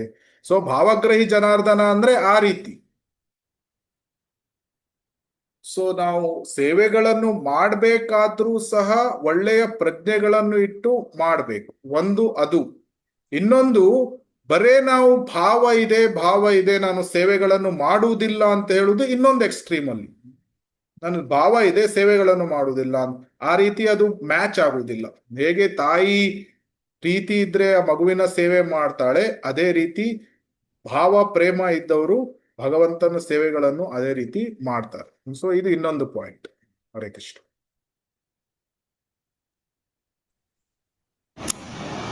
ಹರೇ ಕೃಷ್ಣ ಪ್ರಭುಜಿ. ಹರೇ ಕೃಷ್ಣ. ಇದು ಜೀವಿಗಳಿಗೆ ಇದು 4 ದೋಷಗಳು ಇದಾವಲ್ಲ ಪ್ರಭುಜಿ. ತಪ್ಪುಗಳು ಮಾಡಿಯೇ ತೀರ್ತಾನೆ, ಆಮೇಲೆ ಮಾಯೆಗೆ ಒಳಗಾಗ್ತಾನೆ, ಮೋಸ ಮಾಡುವ ಪ್ರವೃತ್ತಿ ಇರ್ತದೆ, ಆಮೇಲೆ ಇಂದ್ರಿಯಗಳು ಕೂಡ ಅಪರಿಪೂರ್ಣವಾಗಿದ್ದಾವೆ, ಆಮೇಲೆ ತ್ರಿಗುಣಗಳ ಪ್ರಭಾವ ಇವೆಲ್ಲ ಇರೋದರಿಂದ ನಾವು ಇದು ಅನಂತ ನಿವೃತ್ತಿಯಿಂದ ನಾವು ನಿಷ್ಠಾ ರುಚಿಗೆ ಹೋಗೋದಕ್ಕೆ ಸಾಧ್ಯನಾ ಪ್ರಭುಜಿ? ಪ್ರೇಮಾನು ತಲುಪಬಹುದು. ಆದ್ರೆ ಇದರಲ್ಲಿ ಅದೇ ಏನು ಅಂದ್ರೆ, ನಮ್ಗೆ ನಮ್ಮ ಮನಸ್ಸಿಗೆ ಬಂದ ಹಾಗೆ ನಾವು ನಡ್ಕೊಂಡ್ರೆ ಆಗುದಿಲ್ಲ. ಹೆಚ್ಚಿನ ಭಕ್ತರು ಮಾಡುವ ತಪ್ಪು ಏನು, ಅವರಿಗೆ ಮನಸ್ಸಿಗೆ ಹೇಗೆ ಬರ್ತದೆ ಆ ರೀತಿ ಭಕ್ತಿಯನ್ನ ಅಭ್ಯಾಸವನ್ನು ಮಾಡ್ತಾರೆ. ಶಿಲಾ ಪ್ರಭುಪಾದರ ಪುಸ್ತಕಗಳನ್ನು ಸರಿಯಾಗಿ ಓದುವುದಿಲ್ಲ, ಸರಿಯಾಗಿ ಸಾಧನೆಗಳನ್ನು ಸರಿಯಾಗಿ ಅಭ್ಯಾಸ ಮಾಡುವುದಿಲ್ಲ, ಏಕಾಗ್ರ ಚಿತ್ತತೆಯಿಂದ ಜಪ ಮಾಡುವುದಿಲ್ಲ, ಸರಿಯಾಗಿ ದೇವಸ್ಥಾನಕ್ಕೆ ಹೋಗಲ್ಲ, ಸೇವೆಗಳನ್ನು ಮಾಡಲ್ಲ. ಈ ರೀತಿ ಎಲ್ಲ ಮಾಡಿದ್ರೆ ತುಂಬಾ ಕಷ್ಟ ಆಗ್ತದೆ. ಯಾಕಂದ್ರೆ ಆಚಾರ್ಯರು, ಗುರುಗಳು, ಶೀಲಾ ಪ್ರಭುಪಾದರು ನಮ್ಗೆ ಈ ಮಾರ್ಗವನ್ನು ಹೇಗೆ ತೋರಿಸಿಕೊಟ್ಟಿದ್ದಾರೆ ಅದರ ಪ್ರಕಾರ ನಾವು ಪಾಲನೆ ಮಾಡಿಕೊಂಡು ಬಂದ್ರೆ ಖಂಡಿತವಾಗಿ ನಿಷ್ಠಾ, ರುಚಿ, ಆಸಕ್ತಿ, ಭಾವ, ಪ್ರೇಮವನ್ನು ಪಡಿಬಹುದು. ಖಂಡಿತವಾಗಿ ಸಾಧ್ಯ ಇದೆ. ಆದರೆ ಅದನ್ನು ಅದೇ ರೀತಿಯಲ್ಲಿ ಪಾಲನೆ ಮಾಡ್ಕೊಂಡು ಬರ್ಬೇಕು. ನಮ್ಮ ಮನಸ್ಸಿಗೆ ಬಂದಾಗೆ ಅಲ್ಲ, ಊಹಾತ್ಮಕವಾಗಿ ಅಲ್ಲ, ಮನಸ್ಸಿಗೆ ತೋಚಿದ ಹಾಗೆ ಅಲ್ಲ. ಶೀಲಾ ಪ್ರಭುಪಾದರು ಗುರುಗಳು ಹೇಗೆ ಕೊಟ್ಟಿದ್ದಾರೆ ಅದು ಪ್ರಕಾರ ನಾವು ಅದನ್ನು ಪಾಲನೆ ಮಾಡ್ಕೊಂಡು ಬಂದ್ರೆ ಖಂಡಿತವಾಗಿ ಯಶಸ್ಸು ದೊರೀತದೆ. ಓಕೆನಾ ಪ್ರಭು? ಇದು ಎಲ್ಲ ನ್ಯೂನತೆಗಳು ನೀವು ಹೇಳಿದ್ರಲ್ಲ, ಎಲ್ಲ ನ್ಯೂನತೆಗಳು ಎಲ್ಲ ಹೋಗ್ತದೆ, ಎಲ್ಲ ಕಾಮ ಕ್ರೋಧ ಎಲ್ಲ ಹೋಗ್ತದೆ. ಇಲ್ಲ, ನೀವು ಗುರು ಶಾಸ್ತ್ರ ಯಾವುದು ಇವರು ಸಂಕ ಮಾಡಿದ್ರೆ ನಾವು ಪ್ರೇಮವರೆಗೂ ಹೋಗ್ಬೋದು ಅಂತ ನೀವು ಹೋಗ್ಬೋದು, ಖಂಡಿತವಾಗಿ ಹೋಗ್ಬೋದು. ಅದೇ ನಮ್ಗೆ ಭಗವದ್ಗೀತಾ ಅದನ್ನೇ ಹೇಳಿಕೊಡ್ತದೆ. ಹೌದು. ಹರೇ ಕೃಷ್ಣ. ಬೇರೆ ಏನಾದ್ರೂ ಪ್ರಶ್ನೆಗಳು ಇದೆಯಾ? ಹರೇ ಕೃಷ್ಣ ಪ್ರಭುಜಿ. ಹರೇ ಕೃಷ್ಣ ಪ್ರಭುಜಿ, ನಾನು ಆಕ್ಚುಲಿ ಇವತ್ತು ಫಸ್ಟ್ ಟೈಮ್ ಈ ಕ್ಲಾಸ್ ಕೇಳಿದ್ದು, ಅಂದ್ರೆ ಗ್ರೂಪ್ ತುಂಬಾ ಲೇಟ್ ಆಗಿ ಜಾಯ್ನ್ ಆಗಿದ್ದು. ಸೊ ನಮೀಗ ತುಂಬಾ ಇಂಟ್ರೆಸ್ಟ್ ಆಯ್ತು ಪ್ರಭುಜಿ ನಿಮ್ ಕ್ಲಾಸ್ ಕೇಳಿ, ಮತ್ತೆ ಪ್ರೀವಿಯಸ್ ರೆಕಾರ್ಡಿಂಗ್ಸ್ ಎಲ್ಲ ಕೇಳೋಣ ಅಂತ ಅನ್ಕೊಂಡಿದೀನಿ. ಸೊ ಹಾ ಮಾತಾಜಿ. ಅದೆಲ್ಲ ಕೇಳಾದ್ಮೇಲೆ ನನಗೆ ಪ್ರಶ್ನೆಗಳು ಬರುತ್ತಲ್ಲ, ಆ ಟೈಮಲ್ಲಿ ಹೇಗೆ ನಿಮ್ಮನ್ನ ಕನ್ಸಲ್ಟ್ ಮಾಡ್ಬೋದು ಅಂತ. ಹಾ ಮಾತಾಜಿ, ಇದು ನೀವು ಈ ಕ್ಲಾಸ್ ಅಲ್ಲಿ ಕೂಡ ಕೇಳ್ಬೋದು. ನಾ ಗ್ರೂಪ್ ಅಲ್ಲಿ ನೀವು ಇದ್ರೆ, ಗ್ರೂಪ್ ಅಲ್ಲಿ ನನ್ನ ನಂಬರ್ ಕೂಡ ಇದೆ. ಬೇಕಾದ್ರೆ ನೀವು ಕ್ವಶನ್ಸ್ ಗಳು, ಎಷ್ಟೊಂದು ಭಕ್ತರು ನನಗೆ ಪ್ರೈವೇಟ್ ಆಗಿ ಕ್ವಶನ್ಸ್ ಗಳನ್ನು ಕೇಳ್ತಾ ಇರ್ತಾರೆ. ನೀವು ಆ ತರ ಪ್ರಶ್ನೆಗಳು ಇದ್ರೆ ನೀವು ಪ್ರೈವೇಟ್ ಆಗಿ ಕೂಡ ಮೆಸೇಜ್ ಗಳನ್ನು ಹಾಕ್ಬಹುದು, ಅಥವಾ ಕಾಲ್ ಕೂಡ ಮಾಡ್ಬೋದು. ತುಂಬಾ ಭಕ್ತರು ಕಾಲ್ ಮಾಡ್ತಾರೆ, ಪ್ರಶ್ನೆಗಳನ್ನು ಕೇಳ್ತಾರೆ, ವಾಟ್ಸ್ಆಪ್ ಮಾಡ್ತಾರೆ. ಸೊ ಆ ರೀತಿ ಕೂಡ ನಾವು ಅದ ಆನ್ಸರ್ಗಳನ್ನು ಕೊಡ್ತೇವೆ. ಹರೇ ಕೃಷ್ಣ. ಸರಿ ಇಲ್ಲ, ಈ ಸರ್. ಕ್ಲಾಸ್ಗಳಲ್ಲೂ ಕೇಳ್ಬೋದು. ಸೊ ಕೆಲವರಿಗೆ ಫೋನ್ ನಂಬರ್ ಕೊಡಿ ಪ್ರಭುಜಿ. ನಂದು ಚಾಟ್ ಮೆಸೇಜ್ ಬಾಕ್ಸ್ ನಂದು ಮೆಸೇಜ್ ಬರ್ತದಲ್ಲ ಪ್ರಭುಜಿ, ಪ್ರತಿದಿನ ಶುಕ್ರವಾರ. ಸೊ ಅದೇ ನಂಬರ್. ತುಂಬಾ So, ಇನ್ಸ್ಪೈರಿಂಗ್ ಆಗಿದೆ Prabhuji classes. Thank you Prabhuji. Thank you Mataji, ಧನ್ಯವಾದ. ಹರೇ ಕೃಷ್ಣ. ಹರೇ. ಸೊ ಅನಂತ್ ಪ್ರಭುಜಿ, ಸೊ ನಾವು ಈ ನೀವು ಹೇಳಿದ್ರಲ್ಲ ನಿಷ್ಠಾಸ್ತರಕ್ ಪ್ರೇಮಸ್ತರಕ್ ಬರ್ಲಿಕ್ಕೆ ಸಾಧ್ಯ ಇದೆಯಾ ಅಂತ. ನಮ್ಮ ಈ ಹರಿನಾಮ ಮಹಾತ್ಮ್ಯದ ಒಂದು ಏನು ಗುರಿನೇ ಅದು ಏನು ಅಂದ್ರೆ, ನಾವು ಇಲ್ಲಿ ಎಲ್ಲ ಏನು ಯಾವ ಭಕ್ತರು ಎಲ್ಲ ಇದ್ದೇವೆ, ನಾವು ಅನರ್ಥ ನಿವೃತ್ತಿಯಿಂದ ಮೇಲೆ ಎದ್ದು ನಿಷ್ಠಾಸ್ತರಕ್ಕೆ ಬಂದು, ಆಮೇಲೆ ಭಾವಾಸ್ತರಕ್ಕೆ ಬಂದು ಪ್ರೇಮಸ್ತರಕ್ಕೆ ಬರಬೇಕು ಅಂತ, ಅದೇ ಒಂದು ನಿಟ್ಟಿನಲ್ಲಿ ನಮ್ದು ಒಂದು ಪ್ರಯತ್ನ. ಅದಕ್ಕಾಗಿ ನಾವು ಈ ಸೀರೀಸ್ ಗಳನ್ನು ತೆಗೆದುಕೊಳ್ತಾ ಇದ್ದೇವೆ. ಸೊ ಆದಷ್ಟು ಸಿನ್ಸಿಯರ್ಲಿ ಇದನ್ನು ಅಭ್ಯಾಸ ಮಾಡೋಣ. ವಿನಮ್ರತಾ ಅದರಲ್ಲಿನೂ 10 ಅಪರಾಧ ಮಾಡ್ತಾ ಇದ್ದೀವಿ ಪ್ರಭುಜಿ. ನಾಮ ಜಪದಲ್ಲಿನೂ ಒಂದು 10 ಅಪರಾಧಗಳು ಮಾಡ್ತಾ ಇದ್ದೀವಿ ನಾವು. ಅಂದ್ರೆ ನಮ್ಗೆ ಸರಿಯಾಗಿ ಜಪ ಮಾಡೋ ಗೊತ್ತಿದೆಯೋ ಹೇಳಿದ್ರು ನಮಗಿನ್ನ ಅದು ಅರ್ಥ ಆಗ್ತಾ ಇಲ್ಲ ಸರಿಯಾಗಿ. ಅಲ್ಲಿಗೂ ತಪ್ಪು ಮಾಡ್ತಾನೆ ಇದ್ದೀವಿ ನಾವು. ನೀವು ಹೇಳ್ತೀರ 16 ರೌಂಡ್ ಜಪ ಮಾಡಿ ಅಂದ್ಬಿಟ್ಟು ಹೇಳ್ತೀರಾ, ಅರ್ಲಿ ಮಾರ್ನಿಂಗ್ ಮಾಡಬೇಕು, 4 ಗಂಟೆಗೆ ಮಾಡಬೇಕು. ನಾವು ಯಾವಾಗಂದ್ರೆ ಅವಾಗ ಮಾಡೋದು, ಟೈಮ್ ಸಿಕ್ಕರೆ ಮಾಡೋದು, ಇಲ್ಲ ಅಂದ್ರೆ ಇಲ್ಲ. ಮನಸ್ಸು ಎಲ್ಲೇ ಇರ್ತದೆ, ನಾವು ಇಲ್ಲಿ ಮಾಡ್ತಾ ಇರ್ತೀವಿ. ಸುಮ್ಮನೆ ನೀವು ಮಾಡಬೇಕು ಅಂತ ಮಾಡ್ತಾ ಇದ್ದೀವಿ ಹೊರತು ರುಚಿ ಬಂದು ಮಾಡ್ತಾ ಇಲ್ಲ. ಅದರಲ್ಲಿ ರುಚಿ ಬರಬೇಕು. ರುಚಿ ಬರ್ತದಂದರೆ ನೀವು ಮಾಡ್ತಾನೆ ಇದ್ದರೂ ನಮಗೆ ಬೇಜಾರಾಗಬಾರ್ದು, ಹಂಗಿರಬೇಕು ಅಂತ ನೀವು ಹೇಳ್ತಾ ಇದ್ದೀರಿ. ಬಟ್ ನಮಗಿನ್ನ ಬಂದಿಲ್ಲ, ಆ ಸ್ಟೇಜ್ಗೆ ಇನ್ನೂ ನಾವು ಹೋಗಿಲ್ಲ ಪ್ರಭುಜಿ. ಈಗ ಮಗು ನಡಿಲಿಕ್ಕೆ ಪ್ರಯತ್ನ ಮಾಡುತ್ತೆ ಅಲ್ವಾ? ಮಗು ಬೆಳಿಬೇಕಾದ್ರೆ ಒಂದೇ ದಿನಕ್ಕೆ ಓಡಿ ಬಿಡ್ತದ? ಒಲಿಂಪಿಕ್ ಚಾಂಪಿಯನ್ ಇದಾನ ಅವನು 1 ವರ್ಷಕ್ಕೆ ಅವನು ಓಡ್ತಾನ? 1 ವರ್ಷಕ್ಕೆ ಚಾಂಪಿಯನ್ ಆಗ್ಬಿಡ್ತಾನ ಅವನು? ಇಲ್ಲ. ಮಗು ನಡಿಬೇಕಾದ್ರೆ ಎದ್ದು ನಿಲ್ಲಿಕ್ಕೆ ನೋಡುತ್ತೆ, ಮತ್ತೆ ಅಲ್ಲಿ ಬೀಳುತ್ತೆ, 1-2 ಹೆಜ್ಜೆ ಮುಂದೆ ಹೋಗುತ್ತೆ, ಮತ್ತೆ ಅಲ್ಲೇ ಬಿದ್ದು ಬಿಡುತ್ತೆ. ಆಮೇಲೆ ತಾಯಿ ಏನ್ ಮಾಡ್ತಾಳೆ? ತಾಯಿ ಕೈ ಹಿಡಿದು ಹೀಗೆ ನಡೆಸ್ತಾಳೆ, ತಂದೆ ಹೀಗೆ ಅಭ್ಯಾಸ ಮಾಡಿಸ್ತಾನೆ. ಅದೇ ರೀತಿ ಶಿಕ್ಷಾ ಗುರುಗಳು, ದೀಕ್ಷಾ ಗುರುಗಳು ಕೈ ಹಿಡಿದು ನಮ್ಗೆ ತೋರಿಸ್ತಾರೆ. ಹೀಗೆ ನಡಿ, ನಾನು ಕೈ ಹಿಡಿತೀನಿ, ಬಾ ಮುಂದೆ ಬಾ.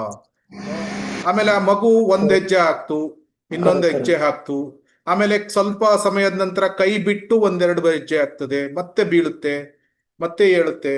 ಸೊ ಇದೇ ರೀತಿ ನಮ್ಮ ಆಧ್ಯಾತ್ಮಿಕ ಇದು ಜೀವನದಲ್ಲೂ ಅದೇ ರೀತಿ. ಕೆಲವೊಮ್ಮೆ ಬೀಳ್ತೀವಿ, ಕೆಲವೊಮ್ಮೆ ಜಪ ಆಗಲ್ಲ, ಕೆಲವೊಮ್ಮೆ ಅದೇ ನಿಷ್ಠಾಸ್ತರ ಅಂದ್ರೆ ಏನು? ಅದಕ್ಕೆ ಹೇಗೆ ಮಗು ನಡಿಲಿಕ್ಕೆ ಕಲಿಯುತ್ತೆ, ಅದೇ ರೀತಿ ನಾವು ಒಂದು ದಿನ ಆರಾಮಾಗಿ ನಾವೇ ಏಳ್ತೀವಿ ಮಂಗಳಾರತಿಗೆ. ಯಾರು ಪುಷ್ ಮಾಡ್ಬೇಕಾಗಿಲ್ಲ, ನಾವೇ ಉತ್ಸುಕರಾಗಿರ್ತೀವಿ.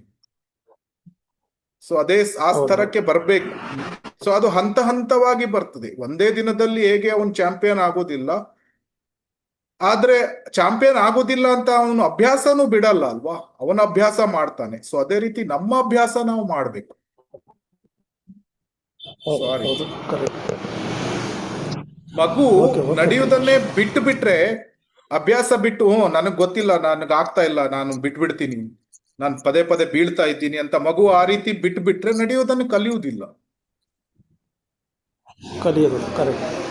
ನಡೆಯೋದನ್ನ ಕಲಿಬೇಕಾದ್ರೆ ಕೆಲವೊಮ್ಮೆ ಬೀಳ್ಬೇಕು, ಕೆಲವೊಮ್ಮೆ ಏಟಾಗತ್ತೆ, ಕೆಲವೊಮ್ಮೆ ಗಾಯ ಆಗತ್ತೆ, ಕೆಲವೊಮ್ಮೆ ರಕ್ತ ಬರುತ್ತೆ, ಎಲ್ಲ ಆಗತ್ತೆ. ಹರೇ ಕೃಷ್ಣ.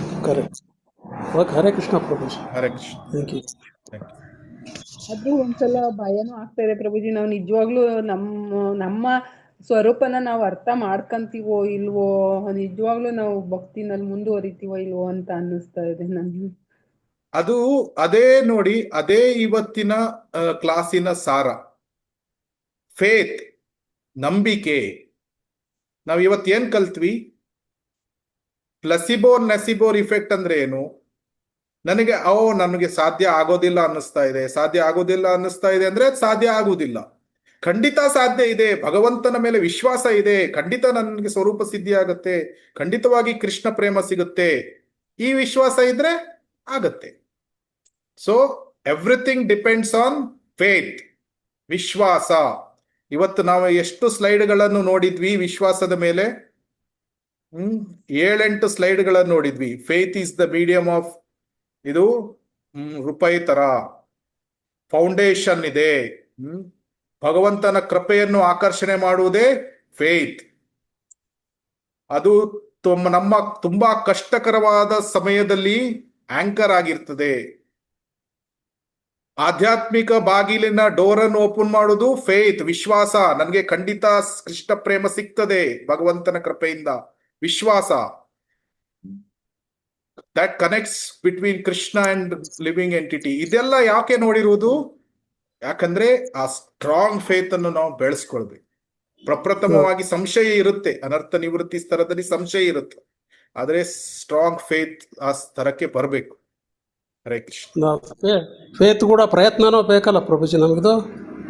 ಫೇತ್ ಮತ್ತೆ ಪ್ರಯತ್ನ ಎರಡೂ ಬೇಕು, ಸ್ಟ್ರಾಂಗ್ ಆಗಿ ಮಾಡಿ. ಹರೇ ಹರೇ ಕೃಷ್ಣ. ಬೇರೆ ಏನಾದ್ರು ಪ್ರಶ್ನೆಗಳು ಇದೆಯಾ? ಇಲ್ಲ ಅಂದ್ರೆ ಕ್ಲಾಸ್ ಅನ್ನು ವೈಷ್ಣವ ಪ್ರಣಾಮದೊಂದಿಗೆ ಎಂಡ್ ಮಾಡಬಹುದು. ಪ್ರಶ್ನೆಗಳು ಇದೆಯಾ? ಓಕೆ. ವಾಂಛಾ ಕಲ್ಪತರುಭ್ಯಶ್ಚ ಕೃಪಾ ಸಿಂಧುಭ್ಯ ಏವ ಚ ಪತಿತಾನಾಂ ಪಾವನೇಭ್ಯೋ ವೈಷ್ಣವೇಭ್ಯೋ ನಮೋ ನಮಃ. ಅನಂತ ಕೋಟಿ ವೈಷ್ಣವವೃಂದ ಕಿ ಜೈ. ಶೀಲ ಪ್ರಭುಪಾದ್ ಕಿ ಜೈ. ಶೀಲ ಗುರುದೇವ್ ಕಿ ಜೈ. ತುಂಬಾ ಧನ್ಯವಾದಗಳು. ಹರೇ ಕೃಷ್ಣ. ಮುಂದಿನ ಕ್ಲಾಸ್ ಅಲ್ಲಿ ಹರಿನಾಮ ಚಿಂತಾಮಣಿ ಪುಸ್ತಕದಿಂದ ನಾಮ ಅಪರಾಧ ನಮಸ್ತರ ಮತ್ತೆ ಮುಂದೆ ನಾಮಾಭಾಸ ಮತ್ತು ಶುದ್ಧ ನಾಮಸ್ತರ, ಇದನ್ನು ನೋಡೋಣ, ವಿಸ್ತೃತವಾಗಿ ನೋಡೋಣ. ಹರೇ ಕೃಷ್ಣ. ತುಂಬಾ ಧನ್ಯವಾದಗಳು. ಹರೇ ಕೃಷ್ಣ. ಧನ್ಯವಾದ.